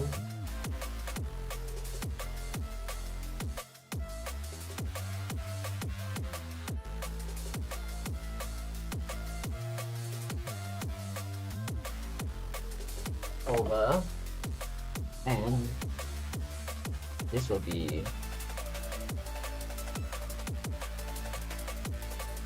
3 plus 1 minus 1 over club. Alright, this will be our formula.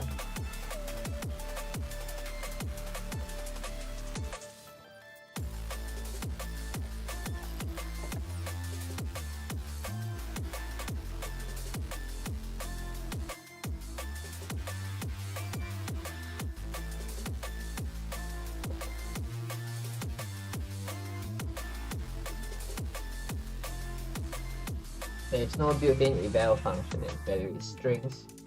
It's called expressions. This is partially due to restrictions around JIT compilation environment, like Unity's. Whatever.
So what I'm trying to implement here is a formula that you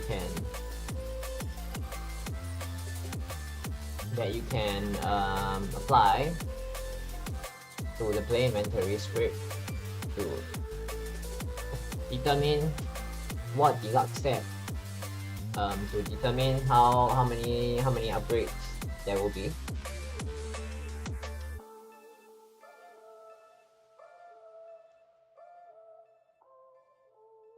But to do that requires us to implement a little bit of code. It seems. First, my idea was to use this string as the expression, but it seems like that wouldn't be possible because we can't run a string as an arithmetic expression. So this is a little problematic. There is this code here that you can use, but I'm not sure if it is a good idea.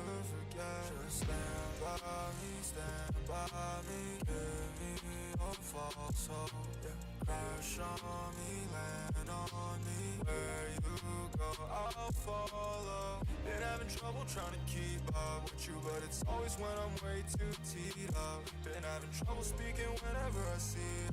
Talking to myself saying I don't really need her. Oh my god, she ran to her friend saying, oh my god, I don't like to show it, but I feel like you wouldn't believe We have system difference. Oh my god, she ran to her friend saying, oh my god, I don't like to show it, but I feel like you wouldn't believe it, I'm not so sure. She said,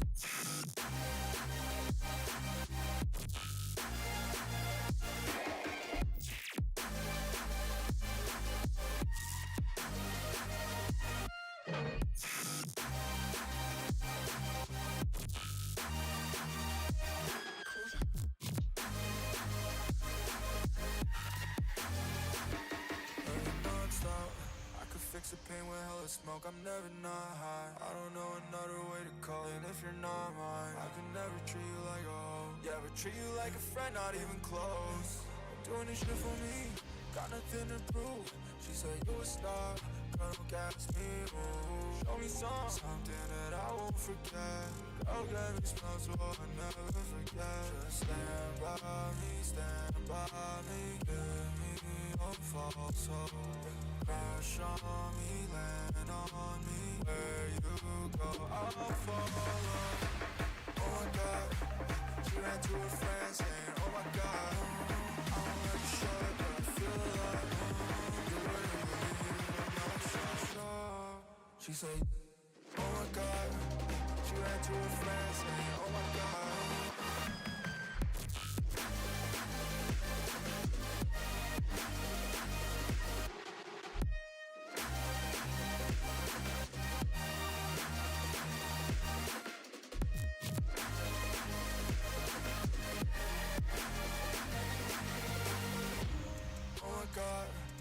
She ran to her friends saying, oh my god, I would like to show it, but I feel like you wouldn't believe it, I'm not sure.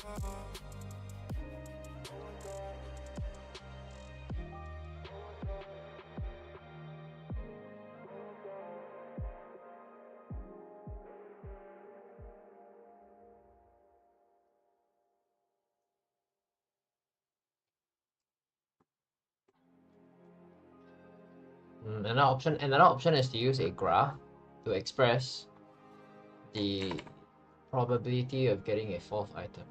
Again, what I'm trying to do here is not just to implement the formula straight up. I'm trying to make the formula customizable, so you can add, or you can include as many, or reduce, and you can change the number of items that you have by default, and then how many and you can control how luck affects your chances of getting an extra item as well. So I'm experimenting with what I can do. So another option is we can use animation curve, and then this will be the luck formula. If we use an animation curve, that means that we'll have a graph like that, and then we can do something like say this, where we have 3 items here. Oh, but it's hard to use the curve. I don't think the curve is a good idea.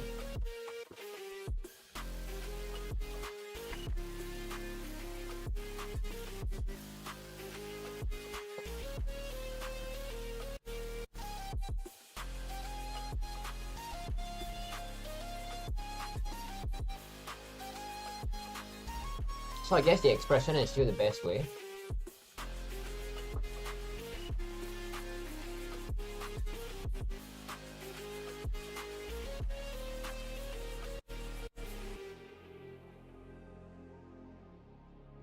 So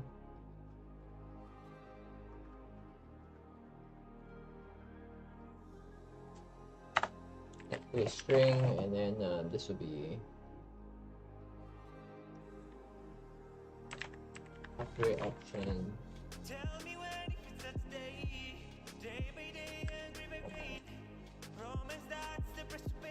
So this will give us the number of upgrades we have, and again it's 3 plus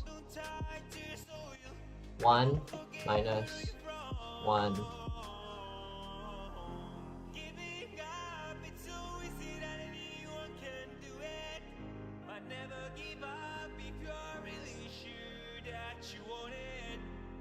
Over luck. And this will give us the 0 and 100% luck. If my luck is say 1.2, then this will give us about 1.3 plus 3.1 something percent chance of getting an extra upgrade.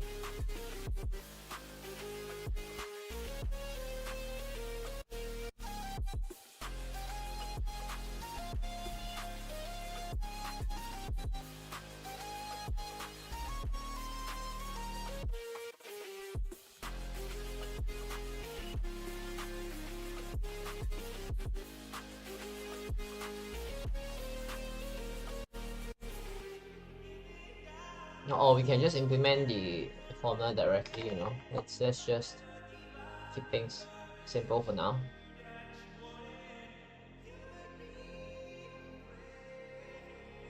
And so this will be apply upgrade options, and then this will be set upgrades, and then all possible upgrades 3, right? So if 1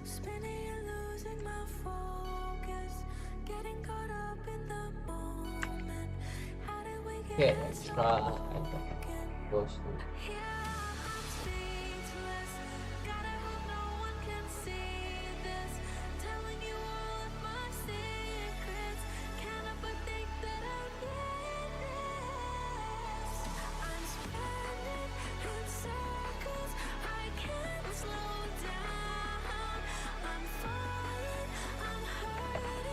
-1 there. Actual stats. Player stats. Yeah.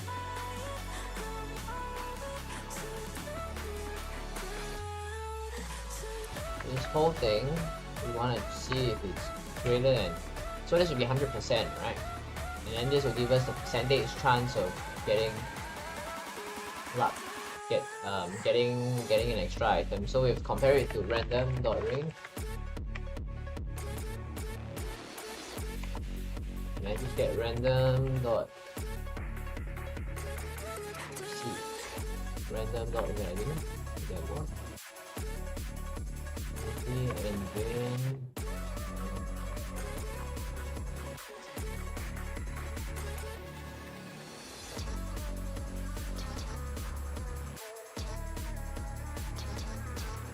or we can, this will give us within 0 to 1. So if this expression is greater than the randomly generated value. If it has, then we're gonna extra item. And we want them to be floats, so we have to put an F effect. Otherwise, the values that we get will be integers, and that will not be good.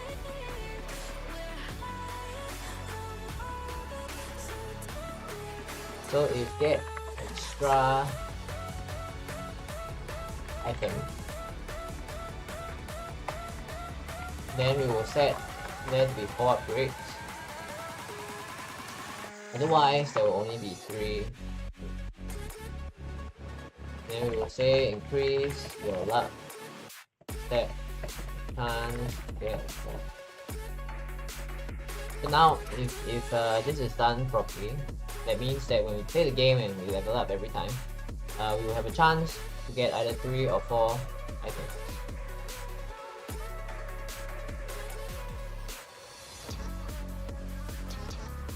Four items, and it says increase your luck stat.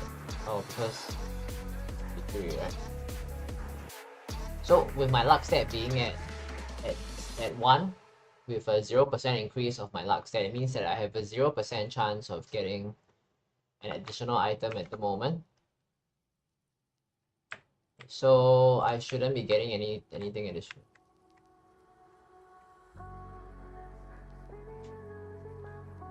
So increase your luck stat for a chance to get 4. Like duplicator, this does nothing because garlic isn't a projectile. But if I have lightning, for example, now I have a chance to strike.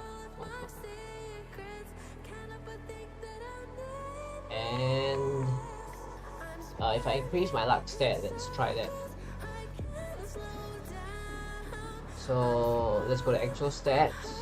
Let's get 9. Then let's go to, let's pause the game and look at our stats.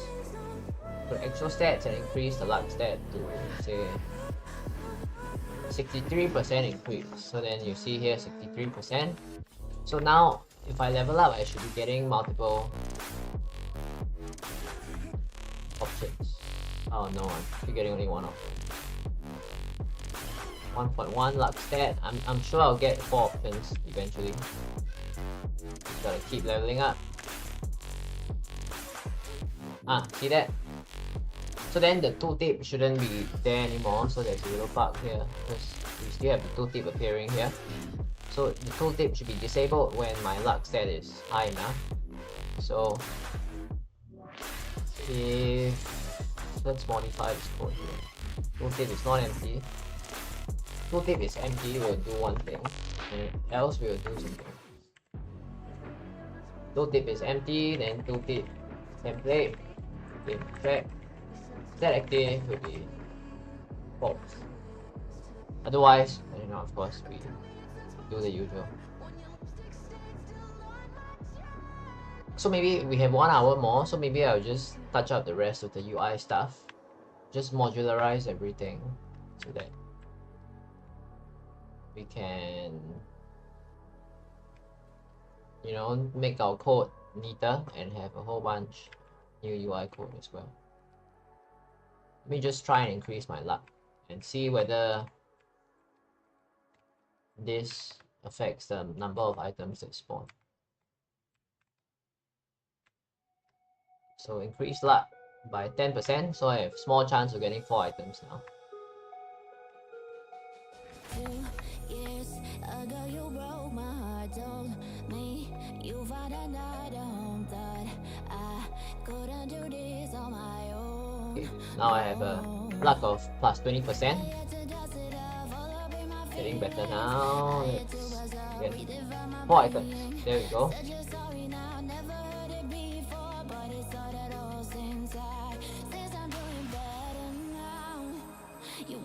4 items, but oh, the tooltip here is still showing. Why is it still showing? Gosh, I thought I updated the code. Hi Samuel. It's nice to see you too on chat. Thanks for popping in. I'm just in the process of. Thank you so much for your kind words. So I'm just working on fixing some bugs on the upgrade window and improving the organization of the code, you know, so that it's easier to modify in the future and all that stuff. So I just got the system to work so that sometimes you get 3 items and sometimes you get 4 depending on your luck stat. Yeah, I'm real happy as well. Like the last 2 hours was tough, you know, because coding was dry and I couldn't see the results, so I was just getting to see the result of the changes here, and I'm really excited about it. So I was just telling Kai, he was asking what the future plans are after we are finished with creating the enemy spawner.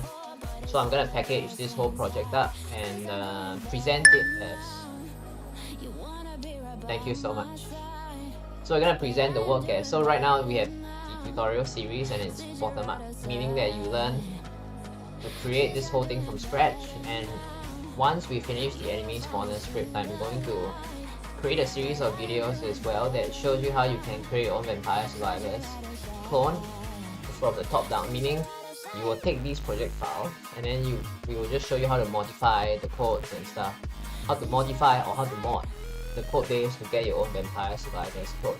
So I think having a top-down option for engaging with this project is important as well, because the amount of viewers that we get per part, you know, it's like a pyramid, right? So a lot of viewers looking at the first few videos, but then as you go to the later parts, there's fewer and fewer viewers, because it takes quite a while to go from part 1 all the way to part 18, right? So we're gonna create a series of videos that will show you how you can use these project files and create your own clone as well, because I think a lot of viewers, when they come in and become patrons, they just want to have a clone, right? And if you have to go through 18 parts, it's, for those of you who are looking to learn how to code, it's great. But then for those of you who are who are just interested in making your own game, it's a lot easier to just mod whatever we have. So stay tuned for that. The enemy spawning stuff probably keep me occupied for the next 2 to 3 months at least, with, you know, the editing and the article writing and the videos and stuff. So June or July we will start doing the top-down stuff and then creating another angle where people can engage and use the project. I'm real excited right now. I don't know if you can see on my face. Just getting this thing to work is fantastic.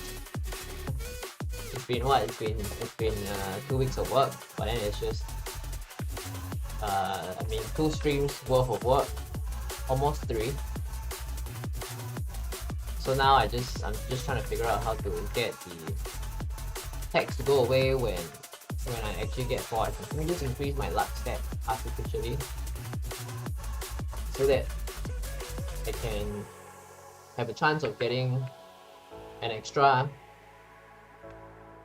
4th option. Let me just check my luck up to a very high value so that I'm almost guaranteed to get 1 more when I level up.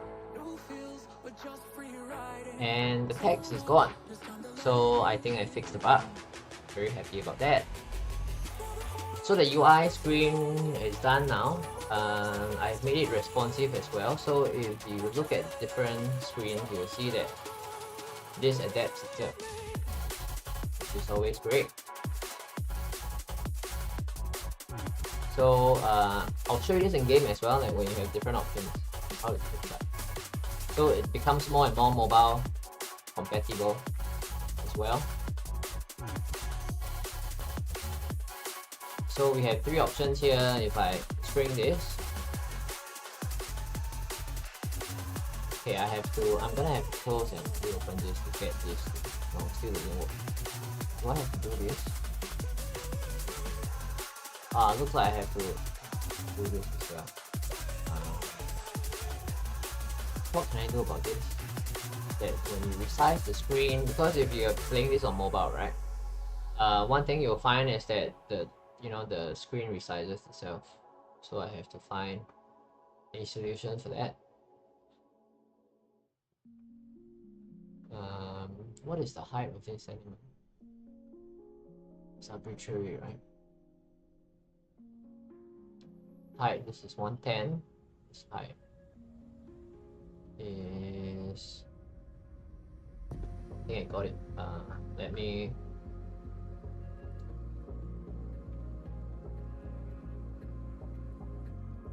add one more option here.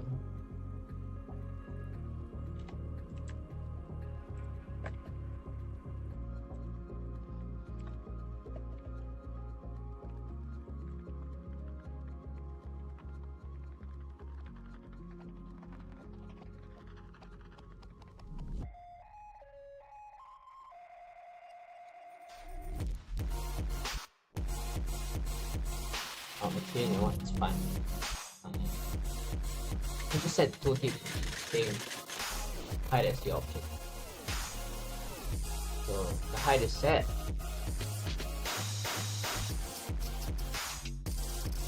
The height seems to be set as a tooltip.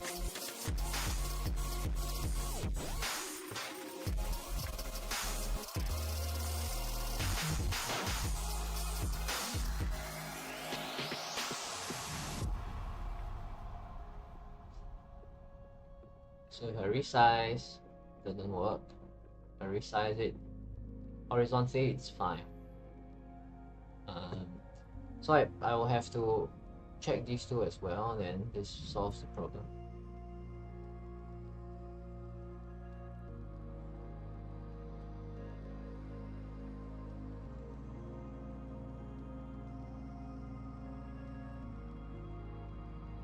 But the text is so large.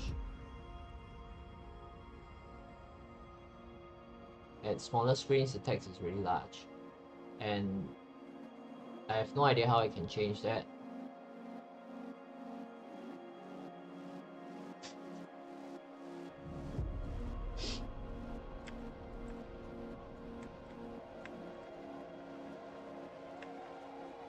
So over here is appropriately sized, and it's the same height as everything else.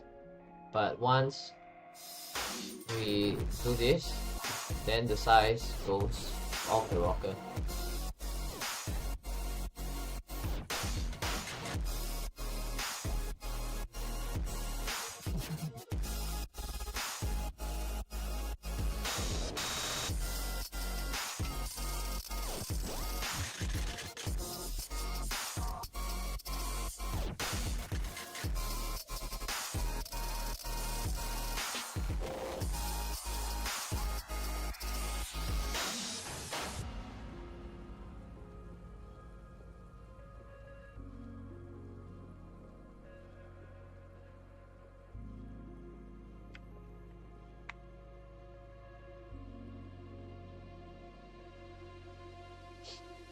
Oh, now it's just getting worse. Gosh. If I disable the height stuff. Seems like this only works if I disable the height. Expand feature. But then, when the screen resizes, I need to know as well. And I'm not sure how I can do that.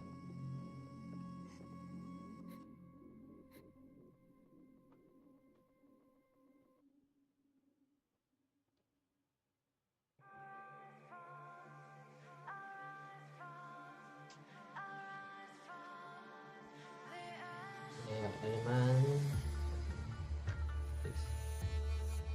layout priority. Zero. What if I make this 0? Still the same.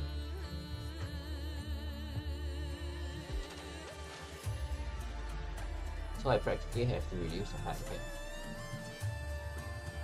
For this to work.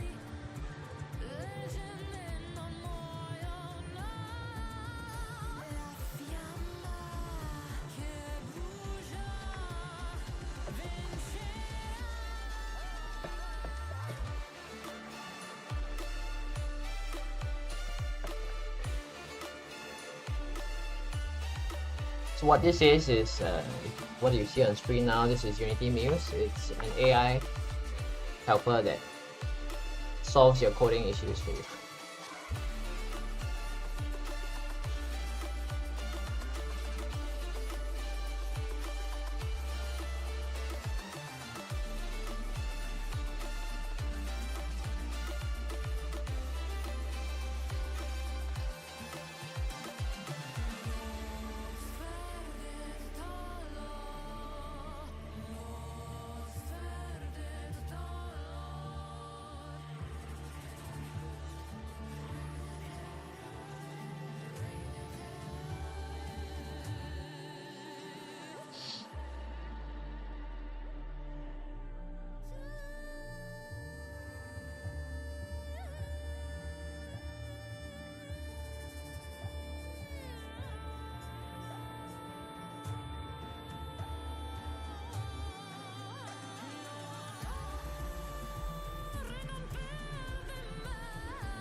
So what can I do about this?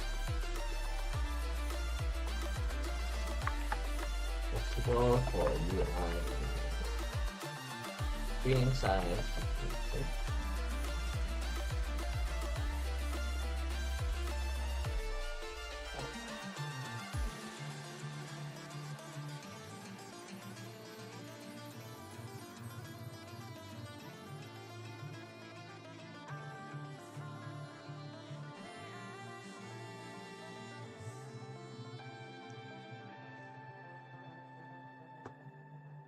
Oh, there's canvas scaler that we can use, but I don't like to use canvas scaler because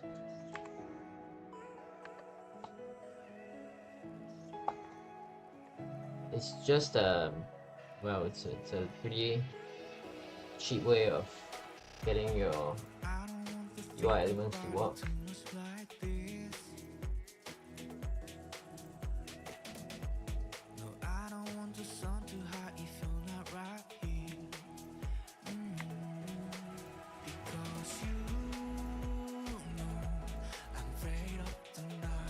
Wow, this is huge.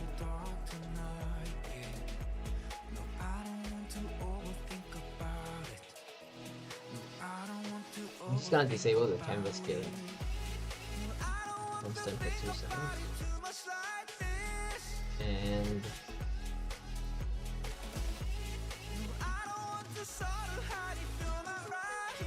the item icon is not supposed to stretch all the way to the top. It's supposed to.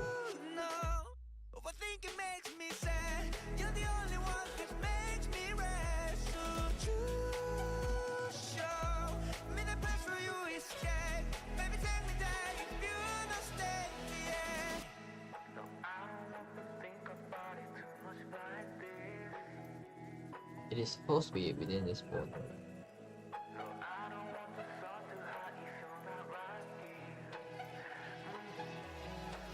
Because you know I'm afraid of the night. I've been running through the dark tonight. Yeah. I don't want to overthink about it. No, I don't want to overthink about it. No, I don't want to think about it too much like this. No, I don't want to sort of hide if you're not right here. I'm just shifting the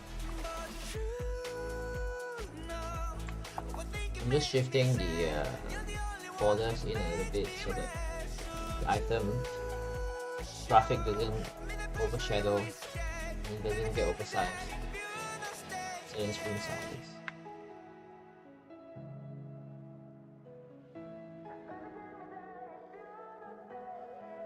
Okay, so now it doesn't expand out the box, which is much better.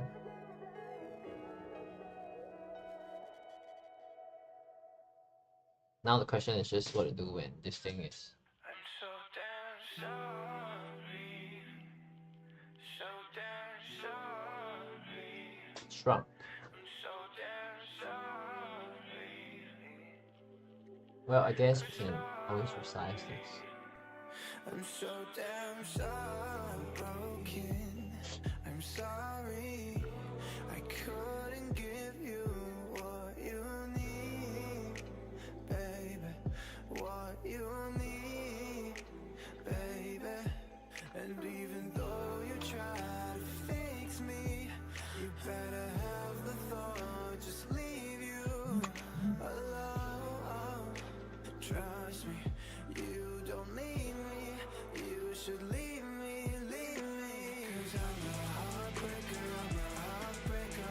Cause I'm a heartbreaker, I'm a heartbreaker. Ooh, a heartbreaker, I'm a heartbreaker.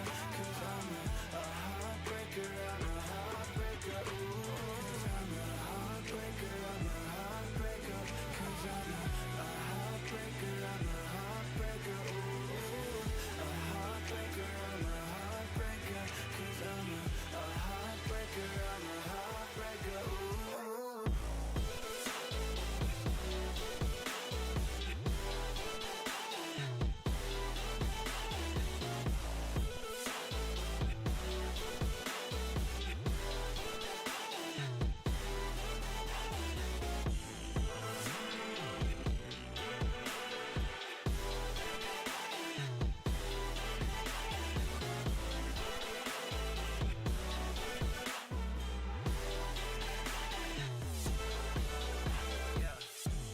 I'm broken, I'm sorry.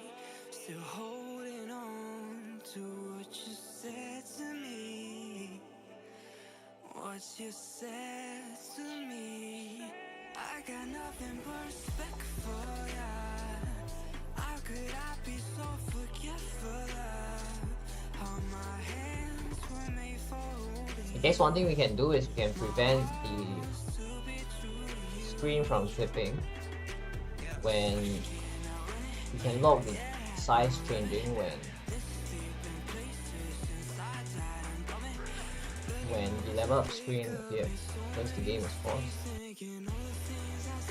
So we can prevent, if we prevent phone from flipping when the game is paused, I think this can change a lot of things.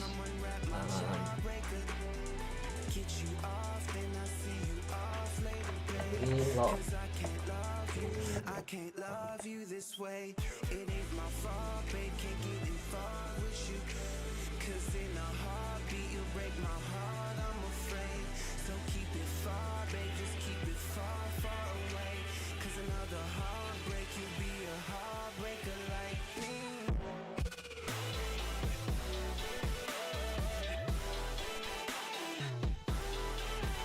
So we can lock the screen.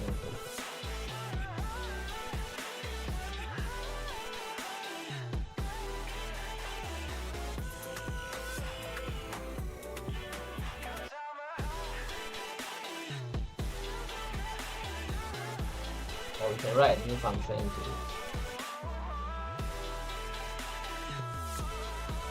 Recalculate.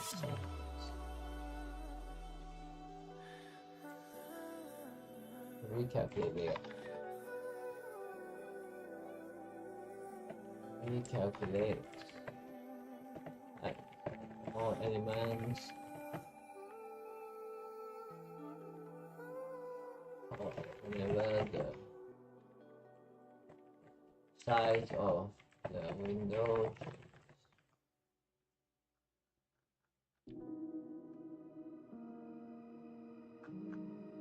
So what this is gonna do is update option height.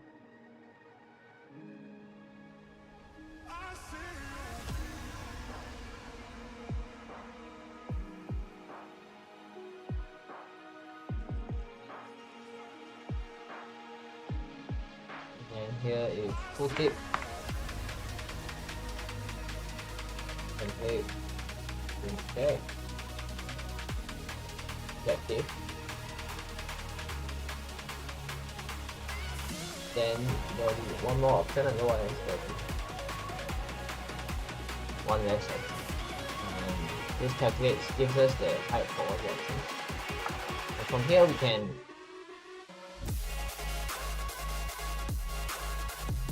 set the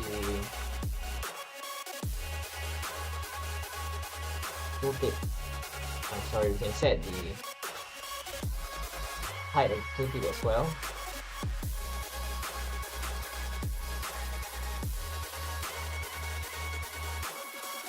It can be done here as well. So we can move this here.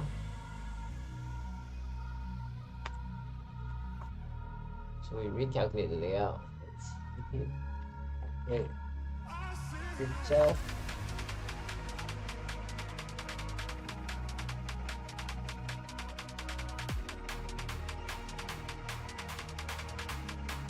This is active. And we want to reset the layout here.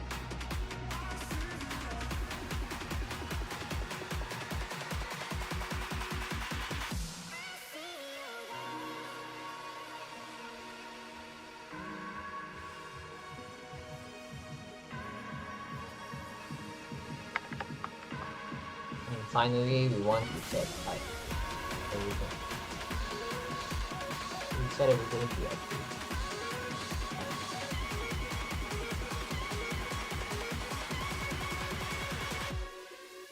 For every active that transform,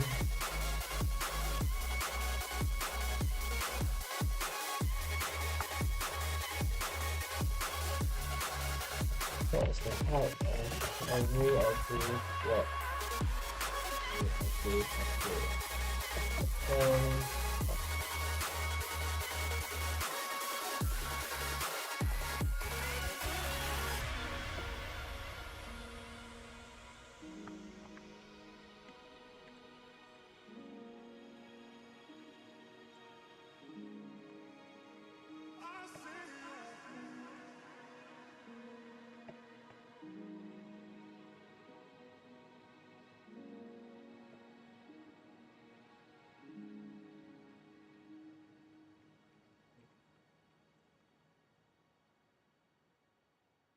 So then after doing that, we can remove some of the code here. And upgrade option boxes, create them. So here we recalculate the layout. Recalculate layout. Sizes of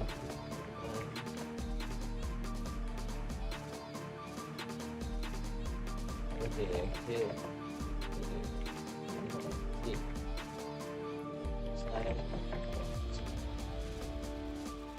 Then we can remove this part here.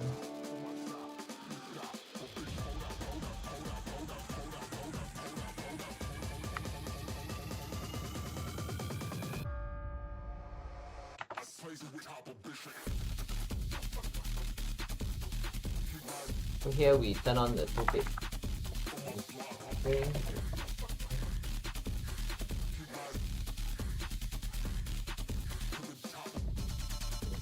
Okay.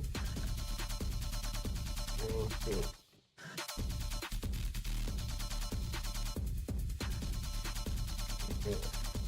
Okay.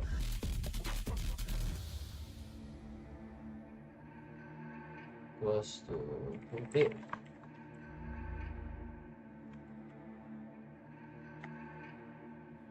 Then tooltip template game object that actually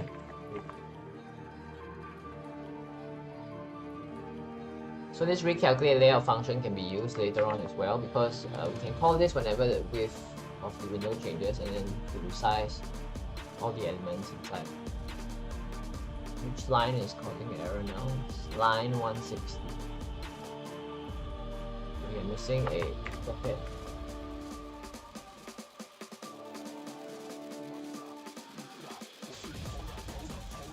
Let's hope this works. Let's hope this works properly. Kind of works, not entirely.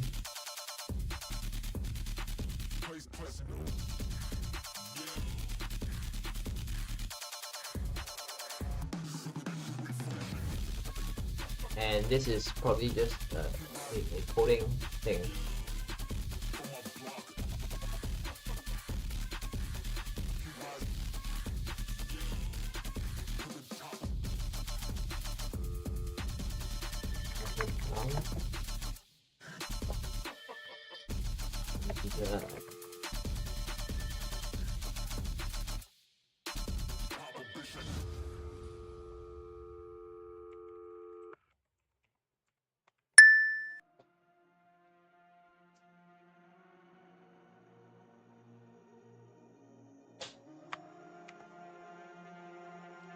Hi, Ether.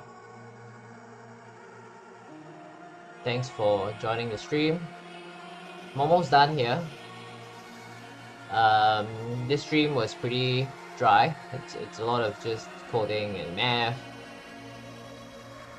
But there is nice music here, so please stick around.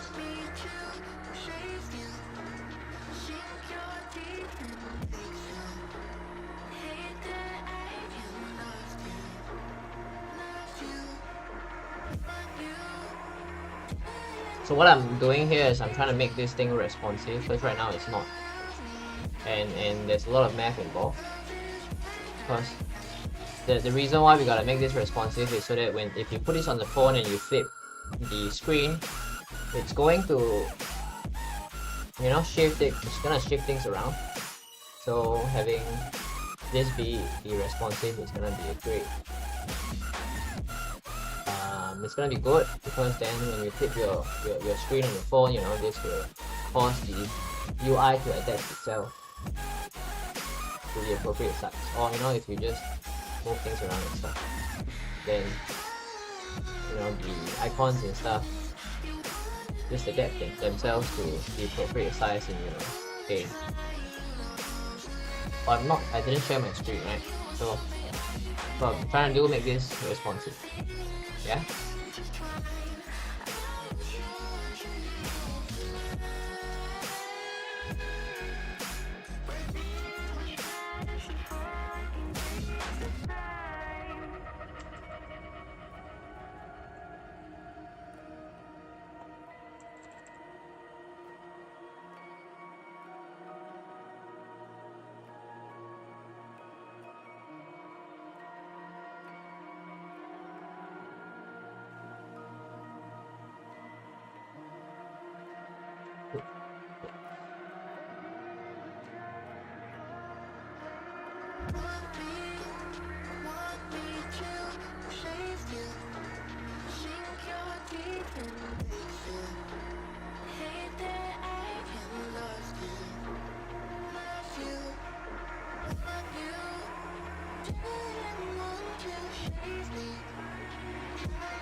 Oh, now this is good. What's going on here? Now this is covering the entire screen.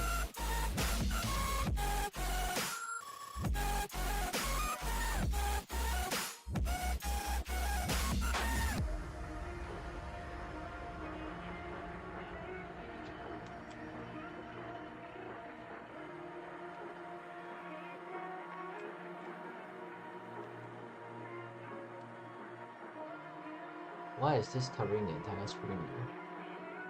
If I were to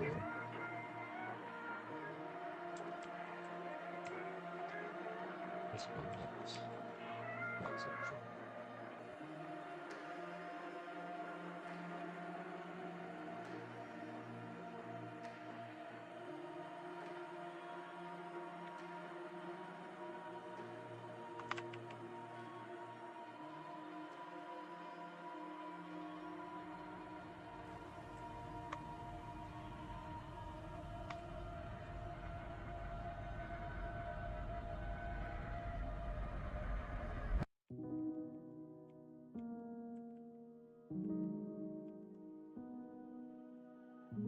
Either max options or max options plus.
Okay, I think we got this to work.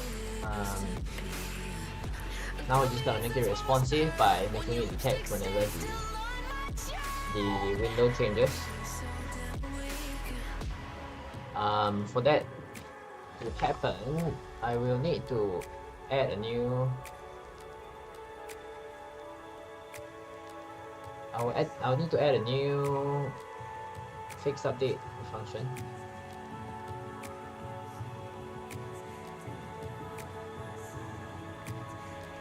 And that will look like this.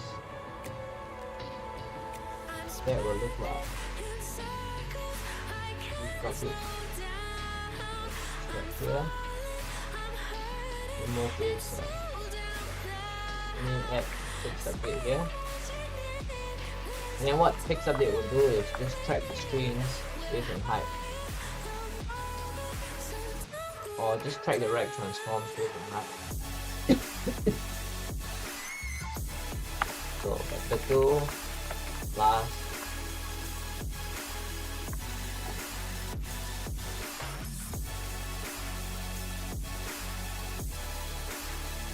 so on every fixed update,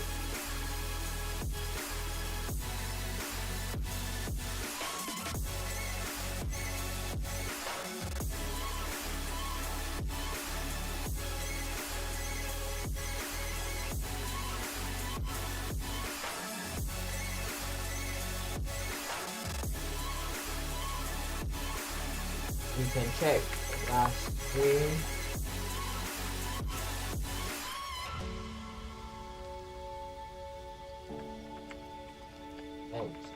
Screen. If last screen X is not equals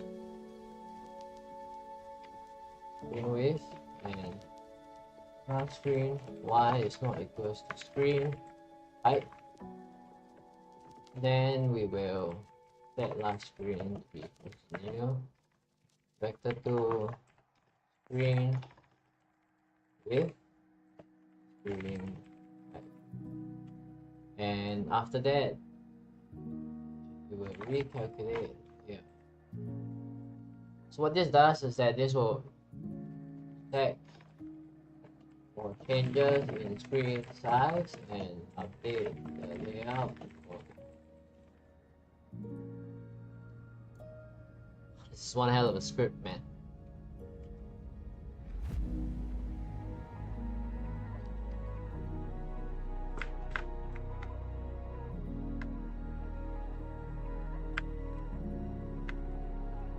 So if I change the...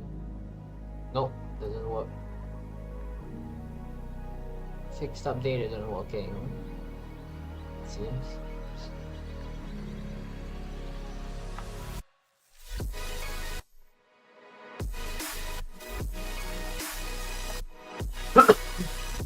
Who knew getting something to work responsively is so much work, huh? I expected it to be simpler than this. Being more of a problem than I thought it would be.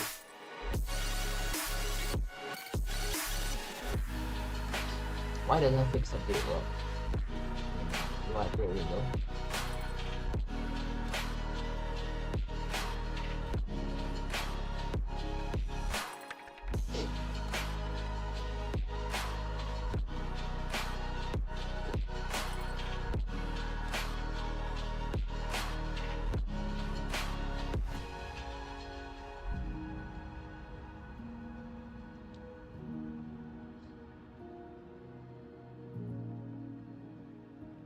It looks like I have to use a coroutine then, if I can't use a fixed update.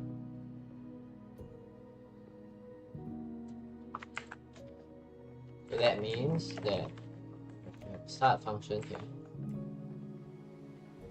And this start function will run a coroutine that will recalculate the layout every X number of seconds.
Wait, update still runs, huh? Update is supposed to still run. What update doesn't run?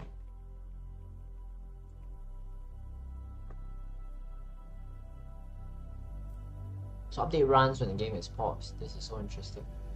Did not know that.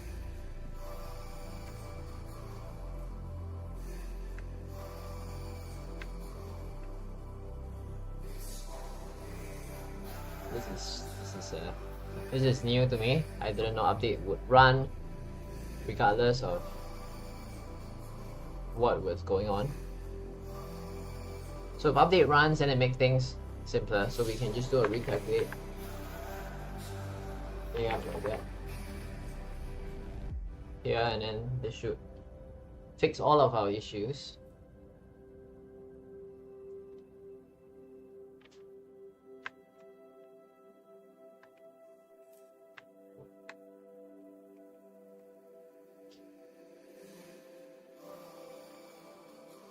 Oh, look at that. It's working now.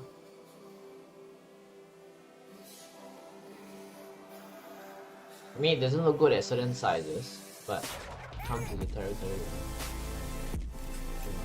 Mobile, if you are portrait, probably it looks something like this. Not the best.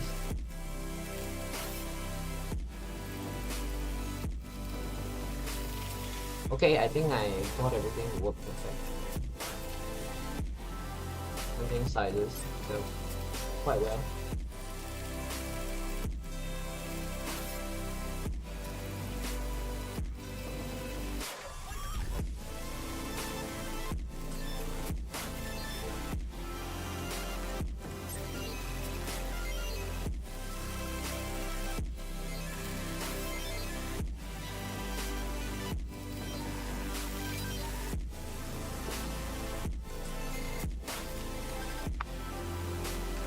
So we've got our upgrade window working. What's next? What's next would be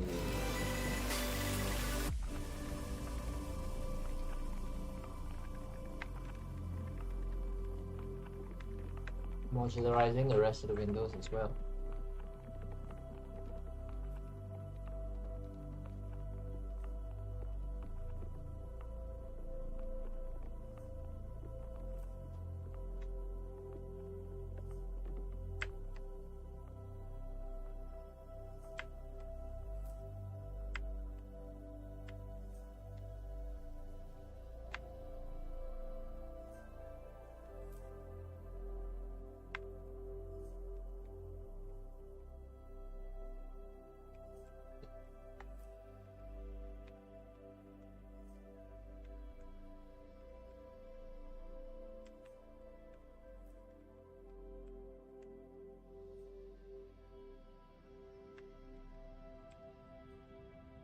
So let me try and max out all my items and see if new kinds of items still spawn.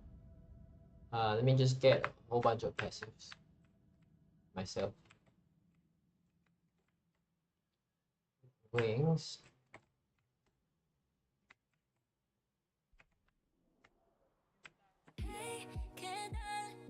Armor. Spellbind. So I have 6 passives now and it should stop giving me new items for passives. So I have wings over here.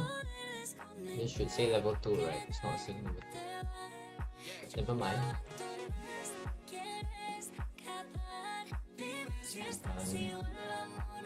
I'm still getting extra items, so we have to implement a check. Otherwise, I will not be able to. We will get the same bug again because of the leveling issue.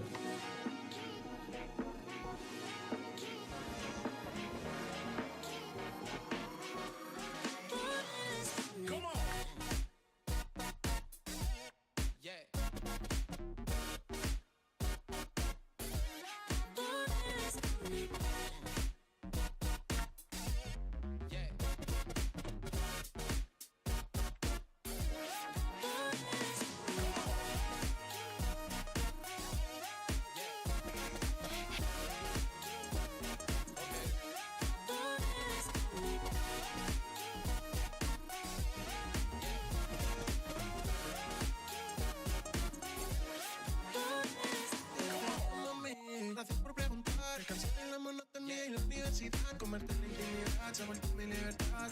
Yo voy solo donde tú quieras llegar. Ey, enséñame el camino. Cuéntame. So now it doesn't say level 2 it's to do with the pet. So let's fix a couple of bugs in the UI upgrade window and then we should be good to go.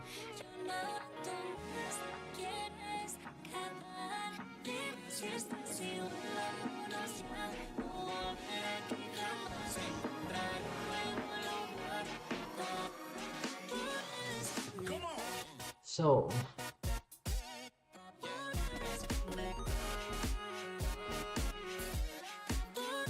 under the level, we want to show the name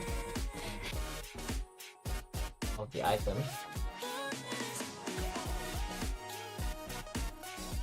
followed by description. So item vehicle selected name. Oops. Current level is 1 in 1.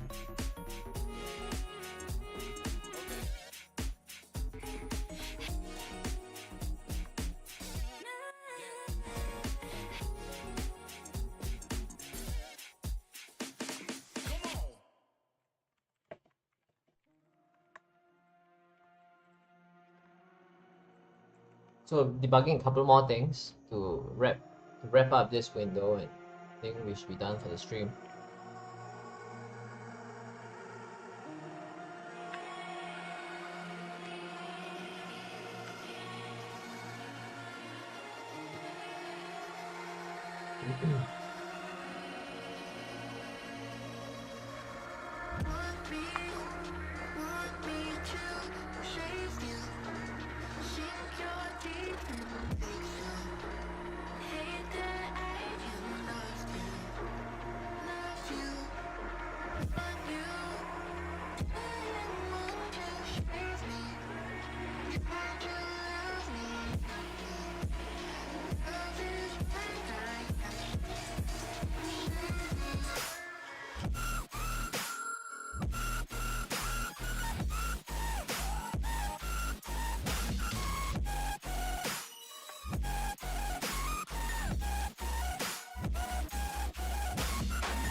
It doesn't say here that finding any item. Weird.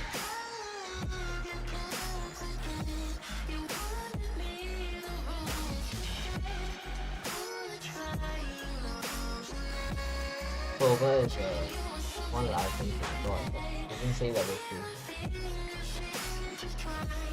What's going on here?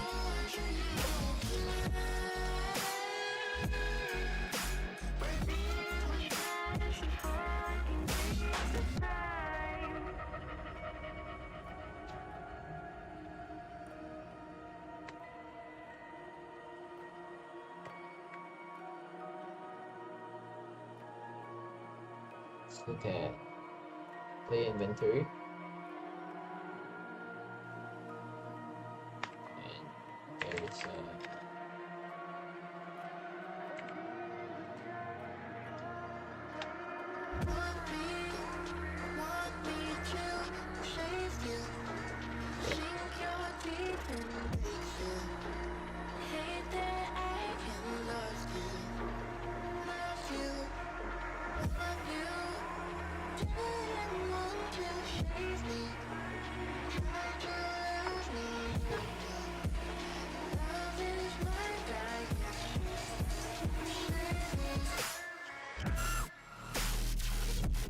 so I'm just trying to figure out why one of my functions is not returning the correct result.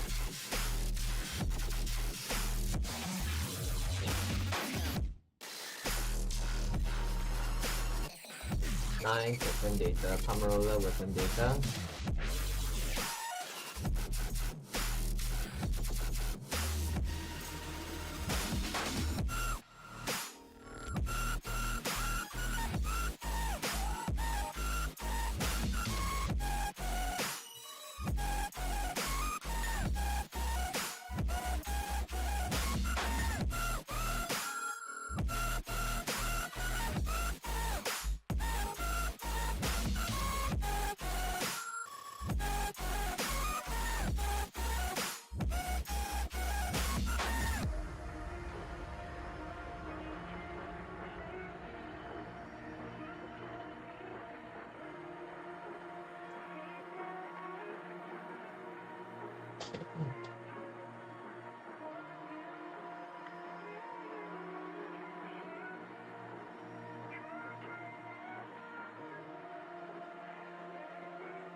All these are new items so far.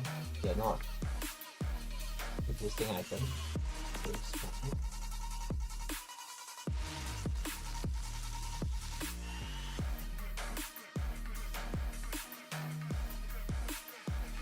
The X over here is which X is found,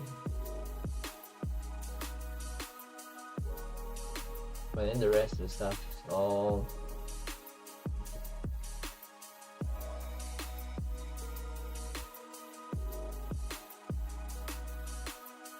so it seems to find all the items that I have, but why is it that when I do the get it returns now? Because this is working fine actually. Code here is working fine, but the code is not processing itself. And the code I'm looking at is the upgrade window, right? So I need this part to run so that it shows the level, but this entire part is not showing up.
Garlics in inventory, this is found, but this part doesn't run, because if it ran and it would show me the item name and the current level of the item.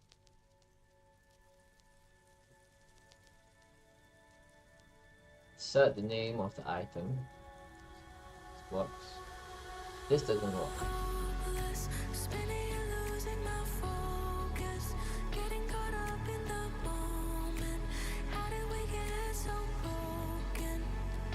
Oh, silliest mistake ever. This will be greater than.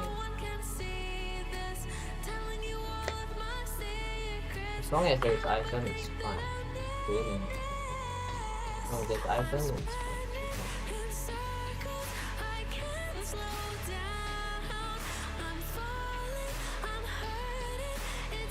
I need this part.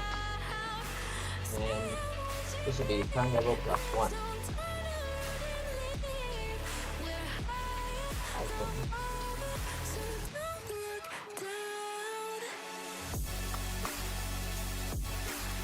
I bet this is a silly mistake here. And level +1 because I want to show one level up.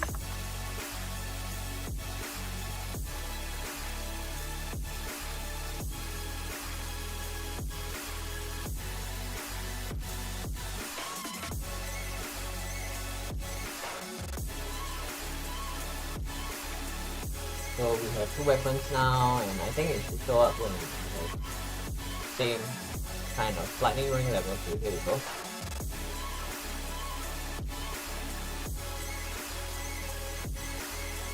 Now whenever I have a level 2 of an item, it should.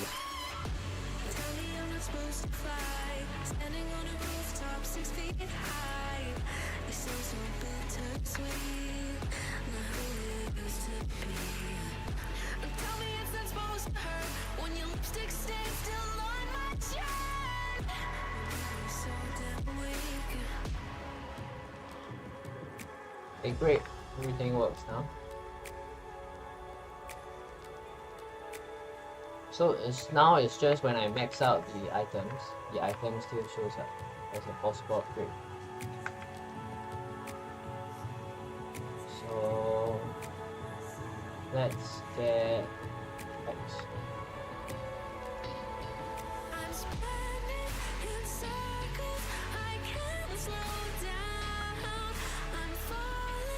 Fire one. It's so damn loud. Say I want you near. There's no turning leave.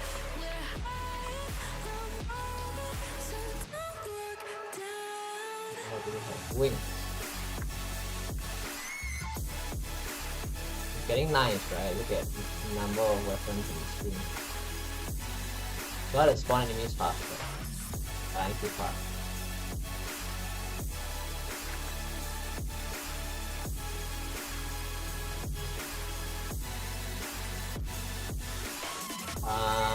So are there any weapons that can spawn? Why do we have this thing at the bottom? Perfect. Really happy.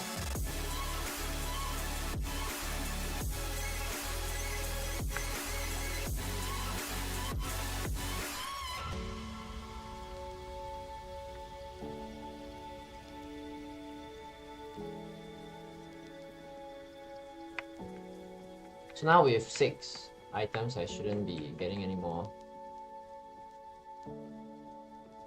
But I'm still getting these, and it's a problem. So we gotta fix those, and fix the tooltip as well. Tooltip shouldn't be showing up. So that will be under the inventory. Tell me what you want. Sorry, under UI upgrade window. Like the taste.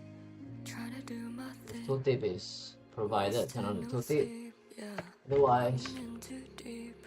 you want to turn it off. No emotions. Don't let me. Don't let me. Don't let And you also want to stop having new weapons me passives know where to breathe. when there are no slots left. Awake. Don't feel no pain. Yeah.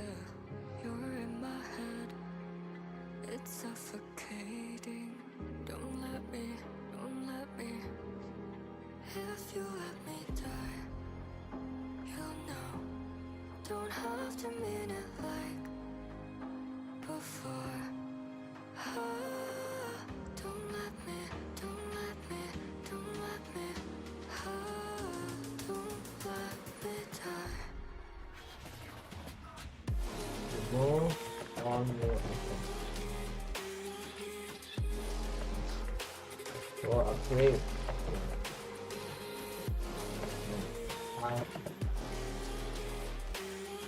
Go upgrade.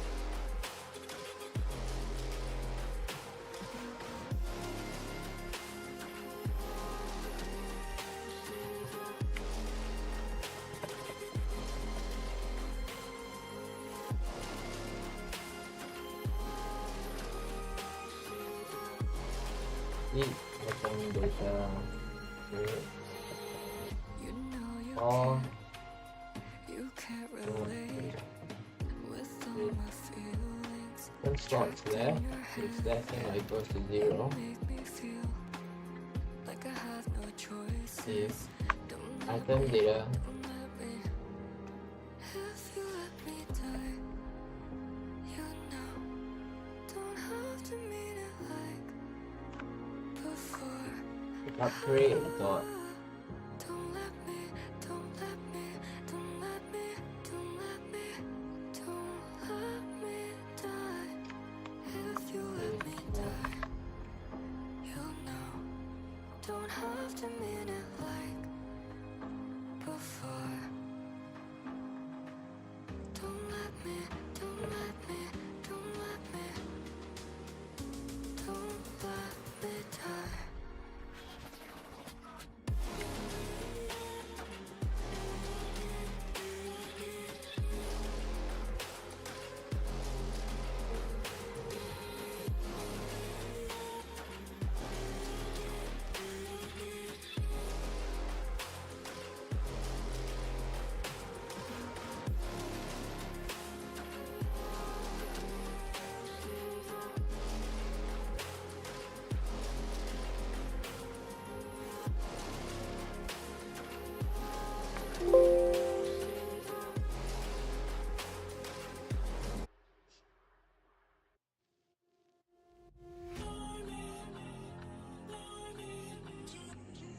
Oh, we already have that logic here. So we have to just move this here then. And then we can remove this part. So this is just to figure out what are the possible upgrades. The available upgrades, I mean. So take us through that.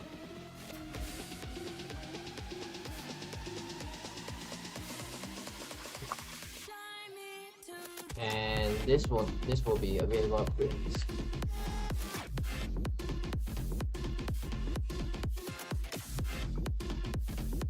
And this should fix the issue.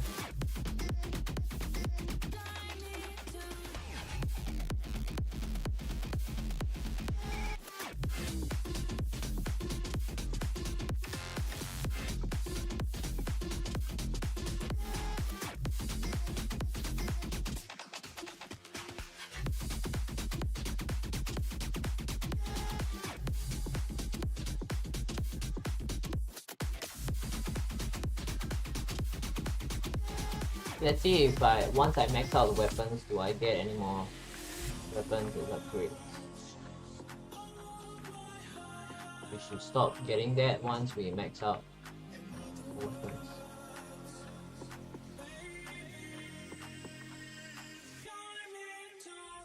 Spinach.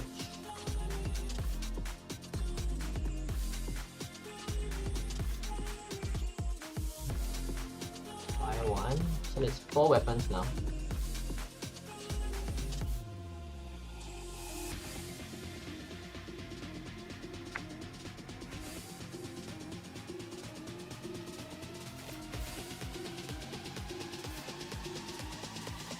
Garlic is 5. 6. So there shouldn't be any more new weapons. If my coding is my code is correct. So no more new weapons. Fine, only new passive. So once I max out passives as well, there shouldn't be any more new options. So it should all be just leveling up existing stuff. So Bracer. And Attractor. So that's all.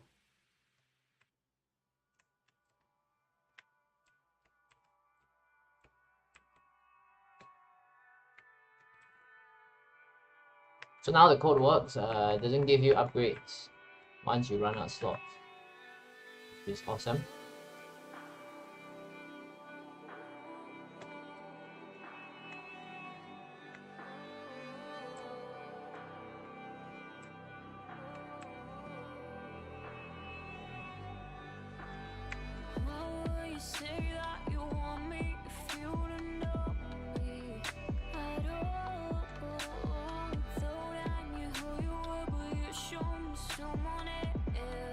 So I think that's about it for today. I do have one more issue though, and that is once we max out all the weapons, what happens?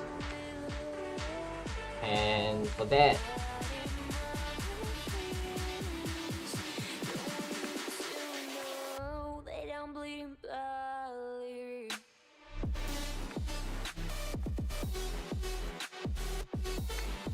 let me see.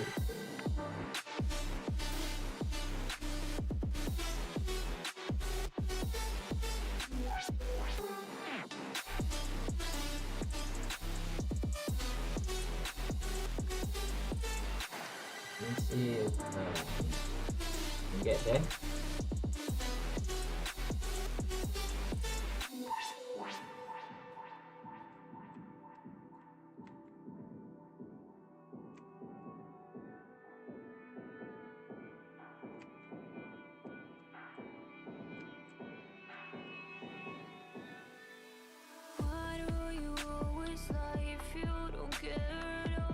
Okay, so I gotta go. I have something else I need to attend to. So as usual, thanks for tuning in, and we made some real progress today. So I'll see you all next week. Next week the stream probably will be on Saturday because I can't do it on Wednesday. I've got some work. So I will post the details of the stream nearer to the end of the week, and see you all when I see you. Okay, probably next Saturday, same time, 12 to 4.